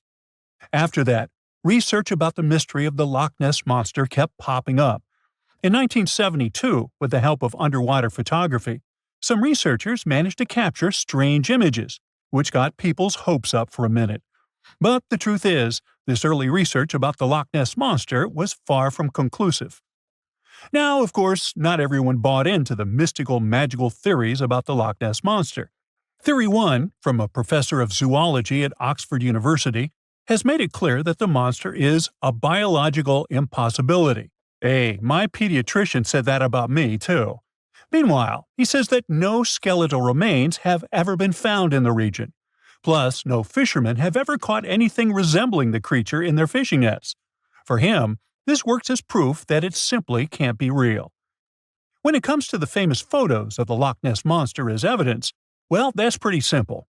The professor offers a more down-to-earth explanation. He argues that these images are either showing floating debris or birds, like cormorants, which have long necks and often appear to be low in the water. When people refute his suggestion, he takes us back to human psychology and explains that people often make mistakes and misjudge the size of things, especially when they just caught a glimpse of it, and even more so when they are hoping to see something specific. Now, many of those alleged photos depict an animal with a long neck and a small head, which has led some to believe that what they're seeing is a plesiosaur, a giant marine reptile that lived 215 million years ago and disappeared with the dinosaurs. The idea of a plesiosaur surviving all these years is a theory that's been around since the first sightings of the creature. But this researcher isn't buying it. He explains that no plesiosaur fossils have been found in the region dating to anything later than 66 million years ago. The idea of a prehistoric creature still lurking in the waters of Loch Ness just doesn't hold up scientifically. Then there's theory number 2, from a British naturalist who has spent over 50 years investigating the Loch Ness Monster phenomenon. His conclusion is a little less dramatic. He believes that most people who report sightings of long-necked creatures are misidentifying other animals. He suggests people think they are seeing a sea serpent. Reports of sightings from the Loch Ness Monster have been around since the 6th century CE, long before they were distilling Scotch whiskey or other explanations. Early reports of these sea serpents describe large creatures with long snake-like bodies and multiple humps. Some say the creatures were as big as boats, and many swore they saw something swimming in the waters. Many of these early sea serpent sightings may have been misunderstandings or exaggerations of normal animals in the loch, like large fish or even swimming birds. They could have been large eels, which are known to live in Loch Ness. These eels, especially when they're moving, might have given the impression of a long, undulating creature in the water. People who saw these eels from a distance, particularly in low light or misty conditions, might have mistaken them for something much more mysterious. Theory number 3 says something else. Nessie is just a series of standing waves. These happen when two boat wakes move in opposite directions, creating a big hump in the water that could look like a creature from a distance. Loch Ness enthusiasts even showed how it works, with footage from Fort Augustus, where a river meets Loch Ness. These enthusiasts had big plans to use drones with infrared cameras and special underwater microphones to search the loch. Now, Loch Ness is massive, stretching around 23 miles long and more than 700 feet deep. So, they thought they needed drones and infrared cameras to put an end to this discussion. But despite everything, they haven't found Nessie. But it's not only the Loch Ness Monster that lacks scientific explanation. There have also been scores of sightings of Yetis and Sasquatches that no one can really explain. Folks have made movies, dreaming of finding the truth about these creatures. But, according to recent research and evidence, it looks unlikely that we'll ever find definitive evidence of their existence. Science says they can explain Sasquatch sightings, and this is how.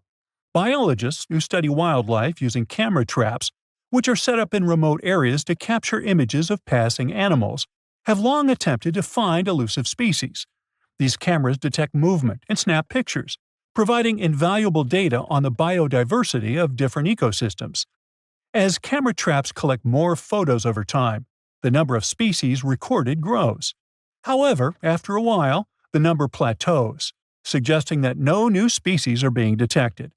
While it's impossible to claim 100% certainty, researchers say that after significant camera deployment, it's safe to say the likelihood of discovering new species, especially large ones like Bigfoot or the Yeti, drops significantly. Camera trap studies have been running for years in regions where these creatures are rumored to live, but so far, no conclusive evidence has surfaced.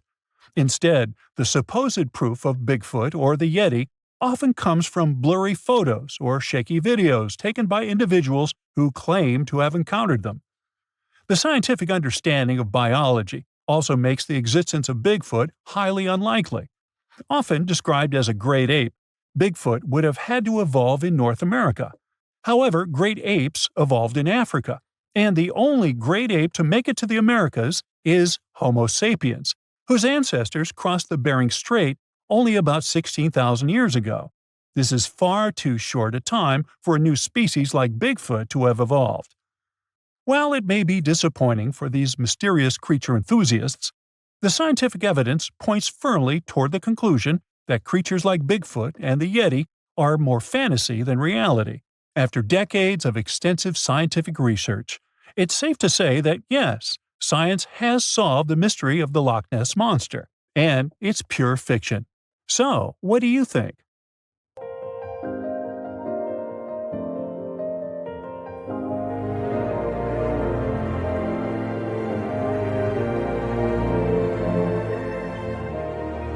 Welcome to Nome, a small town located in the south of Seward Peninsula on the west coast of Alaska. If you live here, I'll bet you say there's no place like Nome. Well, maybe not. It's cold and snowy here, and no roads connect this town with other settlements. And with the onset of night, locals have disappeared here without a trace. Perhaps that's why only 3,500 people live here. Well, let's investigate this case. People disappear in cities for assorted reasons, but it was Nome who attracted the attention of the public. From 1960 to 2004, some 24 people went missing there. That number is statistically too big for such a small population. People just didn't come home in the morning, and no one knew what had happened to them. All the locals in small towns like Nome know each other. There are almost no strangers here, as it's difficult to get to Nome. There are no roads and no ferry crossing. All roads from Nome break off and lead to beautiful natural landscapes unspoiled by human mammals. You can get there and back by plane. And this is not some passenger jet, but a small biplane. Another way to get there is by snowmobile. By the way, Nome is the ultimate point of the famous dog sled race, the Iditarod. Also, you can pay locals from neighboring villages and towns to bring you to Nome by motorboat. But despite this, the town has become quite famous. The frequent disappearance of people finally got needed attention. The whole world found out about Nome, and in 2009, Hollywood even made a movie about it. For a long time, no one could solve the mystery. The police had no clues, no witnesses, nothing. There are long, cold nights here in winter, and the air becomes so cold that a glass of water freezes in minutes. Snow can fall constantly. Therefore, if someone leaves the town at night, snow will sweep all traces away by the morning.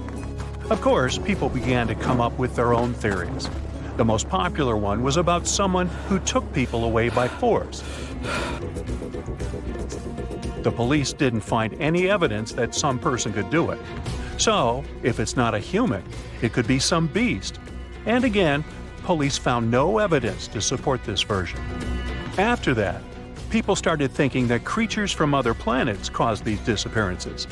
Many locals were sure that the town was a popular destination for extraterrestrial spaceships. The plot of the Hollywood movie The Fourth Kind was based on this version. More time passed.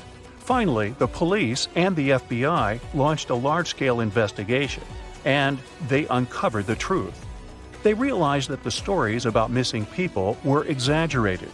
The popularity of Nome and the constant talk about fantastic things made people believe in the reality of these versions. Now, let's assume that some of the appearances were made up. But still, many people are gone. What about them? The answer is bars and harsh weather. Entertainment venues are open at night. Some locals have fun, leave the bar, and go home. At this moment, a heavy snowstorm begins. Visibility drops to zero, and the strong wind knocks you down. This way, a person might simply get lost. And that's it. The truth turned out stranger than most versions.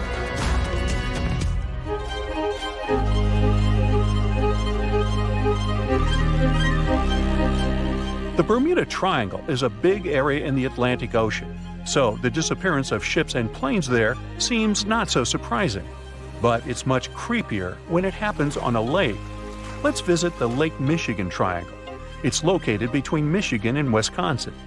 For a couple of centuries, terrible things have been happening here. People put the same legends around this place as around the Bermuda Triangle. They reported unexplained phenomena and saw flying objects above the lake's surface. Some believe that the triangle is a time portal. Of course, no theories have been confirmed, but strange cases have occurred on the triangle territory. One happened in 1950 when a Northwest Airlines plane with 108 passengers disappeared without a trace during a flight over the lake. Police officers saw a red light over the lake 2 hours after the plane's last communication. The aircraft probably crashed, but rescuers didn't find any passengers or wreckage. All that's left was just an oil stain on the water. Many ships and boats disappeared there, but one of the strangest cases occurred on April 28, 1937. It was midnight. One ship was sailing through this lake. Captain George Donner went to sleep in his cabin after a hard day's work. 3 hours later, the vessel was approaching the port. One of the crew members went to the captain's cabin to wake him up. The door was locked from the inside. The assistant knocked, but no one answered. When he suspected that something had happened to the captain, the assistant unlocked the door. He got into the cabin, but there was no captain there. He seemed to have disappeared into thin air. The crew couldn't find him. Since then, the eerie disappearance of Captain George Donner remains unexplained. Meet David Paulides. In 2008, he finished his career as a police officer and began to study the mysterious disappearance of people in Europe, the USA, and Canada. He found out that most people went missing in the U.S. national parks. Over the past 150 years, more than 1,100 tourists have vanished there. Many of them were experienced travelers who knew how to survive in harsh wild conditions. David has written about these mysterious vanishings. He pointed out that some of them didn't disappear, but were found alive. They woke up somewhere in the forest and didn't remember what had happened to them. The creepy detail of all these cases is that most missing persons were young. Another detail is that many went missing before hurricanes. There are too many riddles and not enough answers in this case. Then there's the Sargasso Sea in the northern part of the Atlantic Ocean. This is the only sea that doesn't have shores on land. It's called the sea only because it's defined by ocean currents.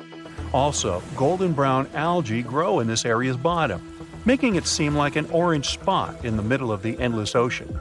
The Sargasso Sea became famous because, in the 19th century, one of the most famous phantom ships in history sailed here.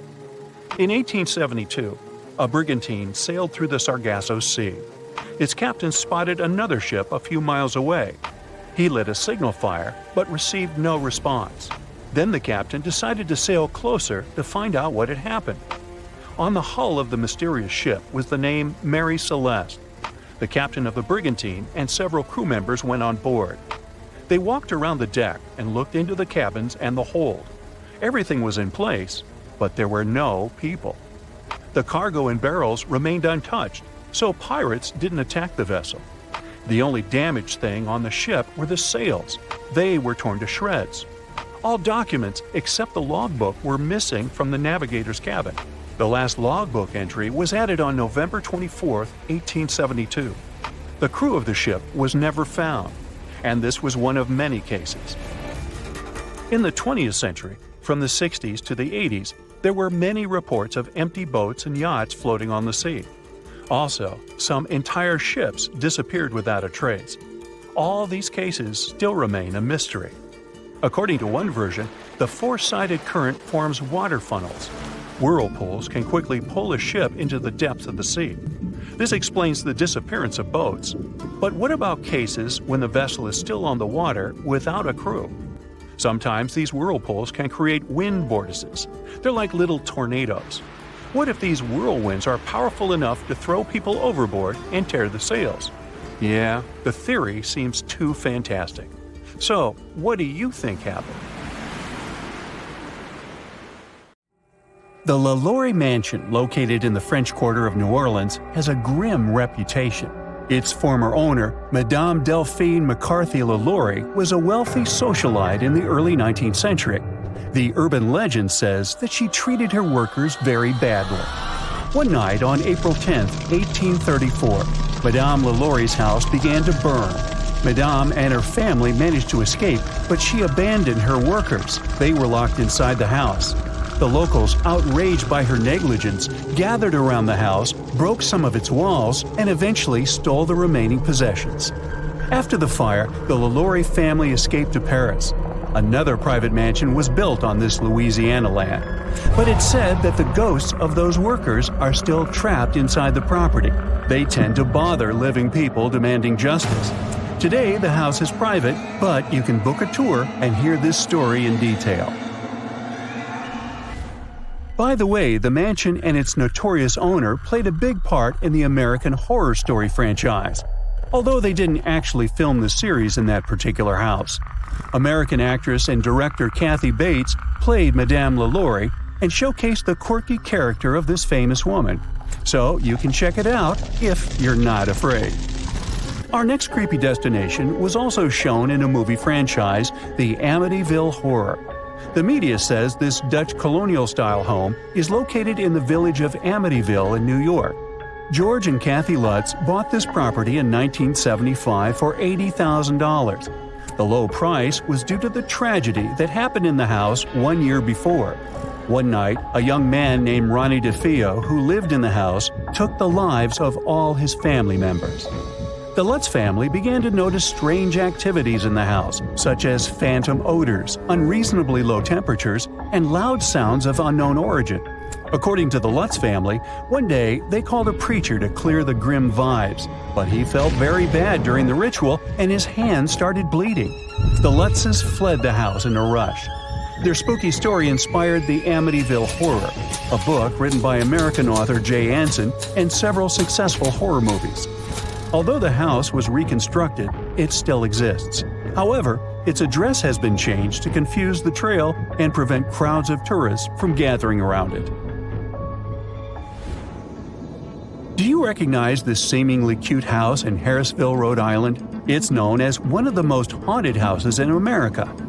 The property earned its notorious reputation after multiple people lost their lives in this house over the years. In 1970, the Perrons family began to live here, and according to the legend, an invisible being lived along with them. At first, the entity was playful, but then it started getting more sinister. The family members experienced physical attacks and unexplainable illnesses. They invited the famous mystery hunters, Ed and Lorraine Warren, to research this case, which later inspired a book and the movie The Conjuring, released in 2013. In 2019, the property was purchased by the Heisens family, who also investigated mysteries. They reported some weird stuff going on in the house too, and eventually developed a successful business on haunted tourism. They sold the property for nearly $1.5 million in 2022. Let's move on to Tennessee. The urban legend tells a creepy story that started in 1804. John Bell and his family moved to this peaceful-looking farm in North Carolina. At first, everything went well, but 13 years later, the family began to experience bone-chilling events. At first, they started seeing weird animal-like shadows around the farm. Soon, these mysterious guests began to whisper and eventually talk out loud. Some mysterious entity began to wake up the family at night with loud noises and attacks. It particularly bothered their young daughter, Betsy Bell. Invisible hands grabbed Betsy by the hair and hit her body. When she grew up and was about to get married, the entity did everything to break the engagement, saying that Betsy wouldn't be happy with her groom. Rumors about these scary events spread throughout the village, and the locals began to visit the farm, hoping to see it for themselves. They called the entity Bell Witch. Many years have passed, but the locals still believe that the phantom of the evil witch lives in these places and hides in a cave near the farm. Ohio is one of the most notoriously haunted states in the USA. One of its legendary spots is the Mansfield Reformatory, a former prison that supposedly hosts the country's most creepy entities. The prison is nearly 130 years old. It was closed in 1990 and soon gained fame, especially after becoming the filming location for The Shawshank Redemption. And since we're passing through Ohio, let's take a look at another spooky place. The Chippewa Lake Amusement Park used to attract many guests with its various rides, roller coasters, and iconic Ferris wheel. But in the 1970s, 100 years after opening, the park was forced to close. It happened due to poor maintenance and low attendance. The park has gone through multiple fires, so today it looks like a bunch of creepy ruins overgrown with shrubs and rust. Mark Twain had been living in this charismatic house in Hartford, Connecticut for about 17 years. In this period, he wrote both The Adventures of Tom Sawyer and The Adventures of Huckleberry Finn. Today, this property serves as a museum that showcases the author's life. But it's also known for some mysterious phenomena.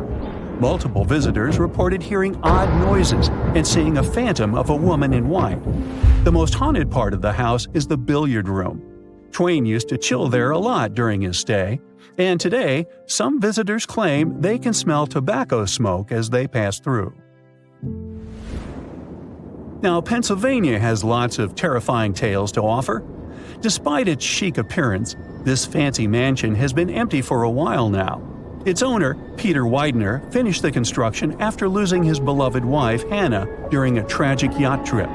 It happened at the end of the 19th century, and eventually, Widener lost multiple relatives in this house.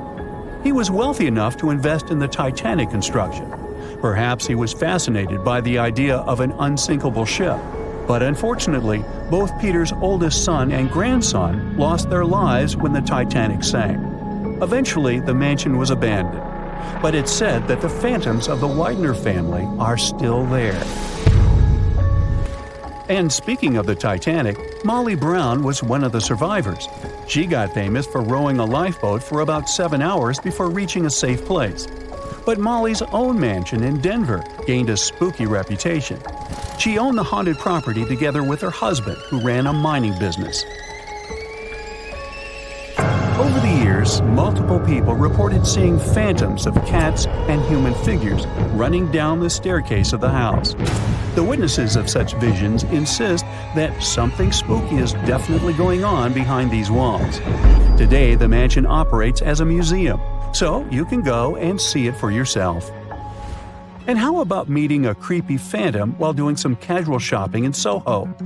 The urban legend dates back to 1799. A young lady, Gulielma Elmore Sands, tried to escape with her lover, Levi Weeks. They were tenants in the same boarding house. Around 2 weeks later, her body was found at the bottom of a well in the building that today hosts a large retail store, COS. After the horrifying discovery, the police arrested Levi. Although he was acquitted, Sands' phantom is said to haunt the building as a warning to other ladies. The creepiest thing is that the well is still there, and shoppers can see it in the basement at the back of the men's department. Now brace yourself and welcome to the famous haunted toy store in Sunnyvale, California. The legend says that the land under the property used to be a plantation owned by Martin Murphy. He hired a preacher, Johnny Johnson, who fell in love with Murphy's daughter, Elizabeth. But she got engaged to a lawyer. Johnny's heart was broken, and he lost his life in an accident while chopping wood. Today, Johnny's phantom reportedly wanders around the Toys R Us store, still chasing his beloved Elizabeth. Customers and employees report seeing objects moving on their own, hearing mysterious footsteps, and even Johnny's whispers over the intercom system. Ooh. It's Christmas Eve in 1945. George Sauter and his wife Jenny are at their cozy home in Fayetteville, West Virginia, celebrating the holiday with 9 of their 10 kids. Their oldest daughter makes the night even more special, bringing extra gifts for her younger sisters. Good night, kids. The couple heads to bed around 10, but they decide to let the kids stay up late to enjoy their new toys. Little do they know that right then, at that very moment, it's the last time their whole family is together. At midnight, the phone rings. Jenny wakes up and rushes downstairs to answer it. It's an unfamiliar female voice on the other end, and creepy laughter emerges in the background. Jenny says that the person has the wrong number and quickly hangs up. On her way back to bed, she closes the curtains, locks the door, and turns out the lights. She glances at her oldest daughter, who is peacefully sleeping on the living room couch. So Jenny thinks to herself that the kids must be upstairs in bed. Well, she probably should have double-checked that. It's 1:30 in the morning and Jenny wakes up once more. This time, a thick smoke is creeping into her room. Jenny and her husband rush out of the room only to find flames everywhere. Despite being completely shocked by the tragic scene, the couple and 4 of their kids manage to escape, but the other 5 kids are still inside the house. I mean, they must be, right? The thing is, investigators did a brief search of the grounds on Christmas Day, but they didn't find any trace of the kids. And that's strange. You see, the family's home was reduced to ashes in 45 minutes, and a body usually takes 2 to 3 hours to fully disappear in a fire. Could someone have taken the kids? Well, that's one theory. On the night of the fire, one witness indeed reported seeing a black sedan full of people speeding away from the family's house. And the chilling part is that some people reported seeing the kids in a car, at a restaurant, and even in a hotel on the following days. But none of these reports were confirmed. And not even a billboard with the missing kids' photo could give them any clues as to their true whereabouts. A disappearance case as mysterious as this one occurred in 1996 in Wilson County, Texas. Patty Vaughn was described as the kindest person in the world and an amazing mom to her 3 kids. On Christmas morning, she called her sister, all teary, saying that she had had a big fight with her husband. But that was not surprising because they were going through a tough divorce after 13 years of marriage. Later that day, Patty met with her husband at their house so he could celebrate the holiday for a couple of hours with their kids. But Patty had a different plan for the evening. She wanted to drop their kids at her cousin's house and enjoy the last hours of the holiday with her new boyfriend. Unfortunately, she never got to meet him that night. The day after the traditional gift exchange, Patty's boss found her blue Dodge Caravan on the side of a road leading to her home and workplace. But she wasn't inside, and she was never seen again. Have you ever heard of Britain's Roswell? Yep, that went down during the holidays, actually on the day after Christmas in 1980. On that day, 2 officers reported seeing a strange light in Rendlesham Forest, located in Suffolk, England. According to the witnesses, this strange flying object was fast. I'm talking about traveling 60 miles in just 2 seconds. A commercial plane, for example, would fly around 0.28 miles in that same time. So the officers thought that whatever was there, it was clearly under the control of the intelligence. Well, this story is quite well known, but there's another UFO mystery in England that's even more eerie. And it also happened during Christmas. Imagine being woken up at 1:25 on Christmas Day by a loud noise coming from the roof. That can't be Santa Claus, of course, but you start to question yourself. What started as the noise of branches hitting the roof becomes louder and louder until it sounds like giant hailstones, making you crazy. You stick your head out of the window and see nothing. Absolutely nothing. The sound then turns into a hum, then into a faint whisper. What looks like a horror movie plot happened to Mildred Head in 1964 in Warminster, a small town in Wiltshire, England. But she was not the only one. Later that morning, another woman was walking down the street when she was suddenly thrown to the ground by the force of savage sound waves. Around the same time, a couple was surprised by a similar noise. They described that frightening sound as if 5,000 tiles from their roof were ripped off and then put back on again. In total, more than 30 people reported hearing mysterious noises that Christmas morning. That was just the start of what we now call the Warminster Thing, a decades-long enigma of UFO sightings, scary sounds, and cars mysteriously breaking down after these strange occurrences. Over 50 years have passed, yet no theory can fully explain what happened in the UFO capital of the UK.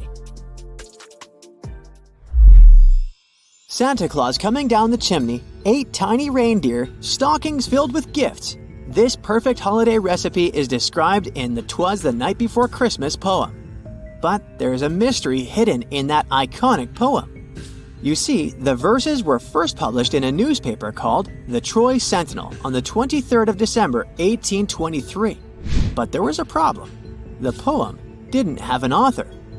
This mystery persisted for 21 long years until a language professor from New York City named Clement Clark Moore claimed authorship. Mystery solved? Well, not exactly.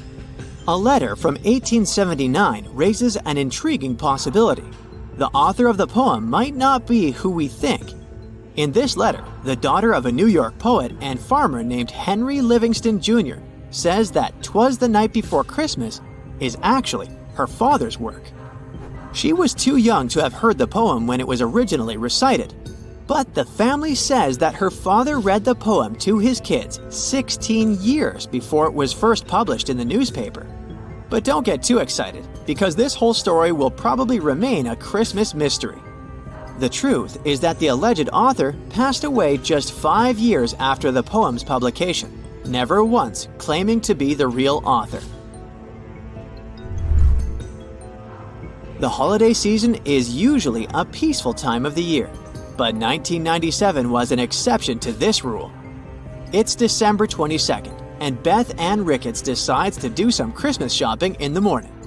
She grabs her black purse and leaves her home in Des Moines, Iowa. She buys gifts for her kids and even decides to treat herself, choosing a special dress for New Year's Eve. Unfortunately, she never got the chance to wrap those presents. Beth Ann never returned home, and a series of strange events unfolded after her disappearance. Later that same day, at 2 o'clock in the afternoon, a fire broke out in her house. In her bedroom, to be more precise, and the firefighters couldn't determine its cause. On Christmas Eve, TV networks in Des Moines were discussing Beth Ann's disappearance. Shortly after her story aired, her boyfriend called the police and informed them that she wasn't missing after all. According to him, Beth Ann called him saying that she was okay and didn't want to be found.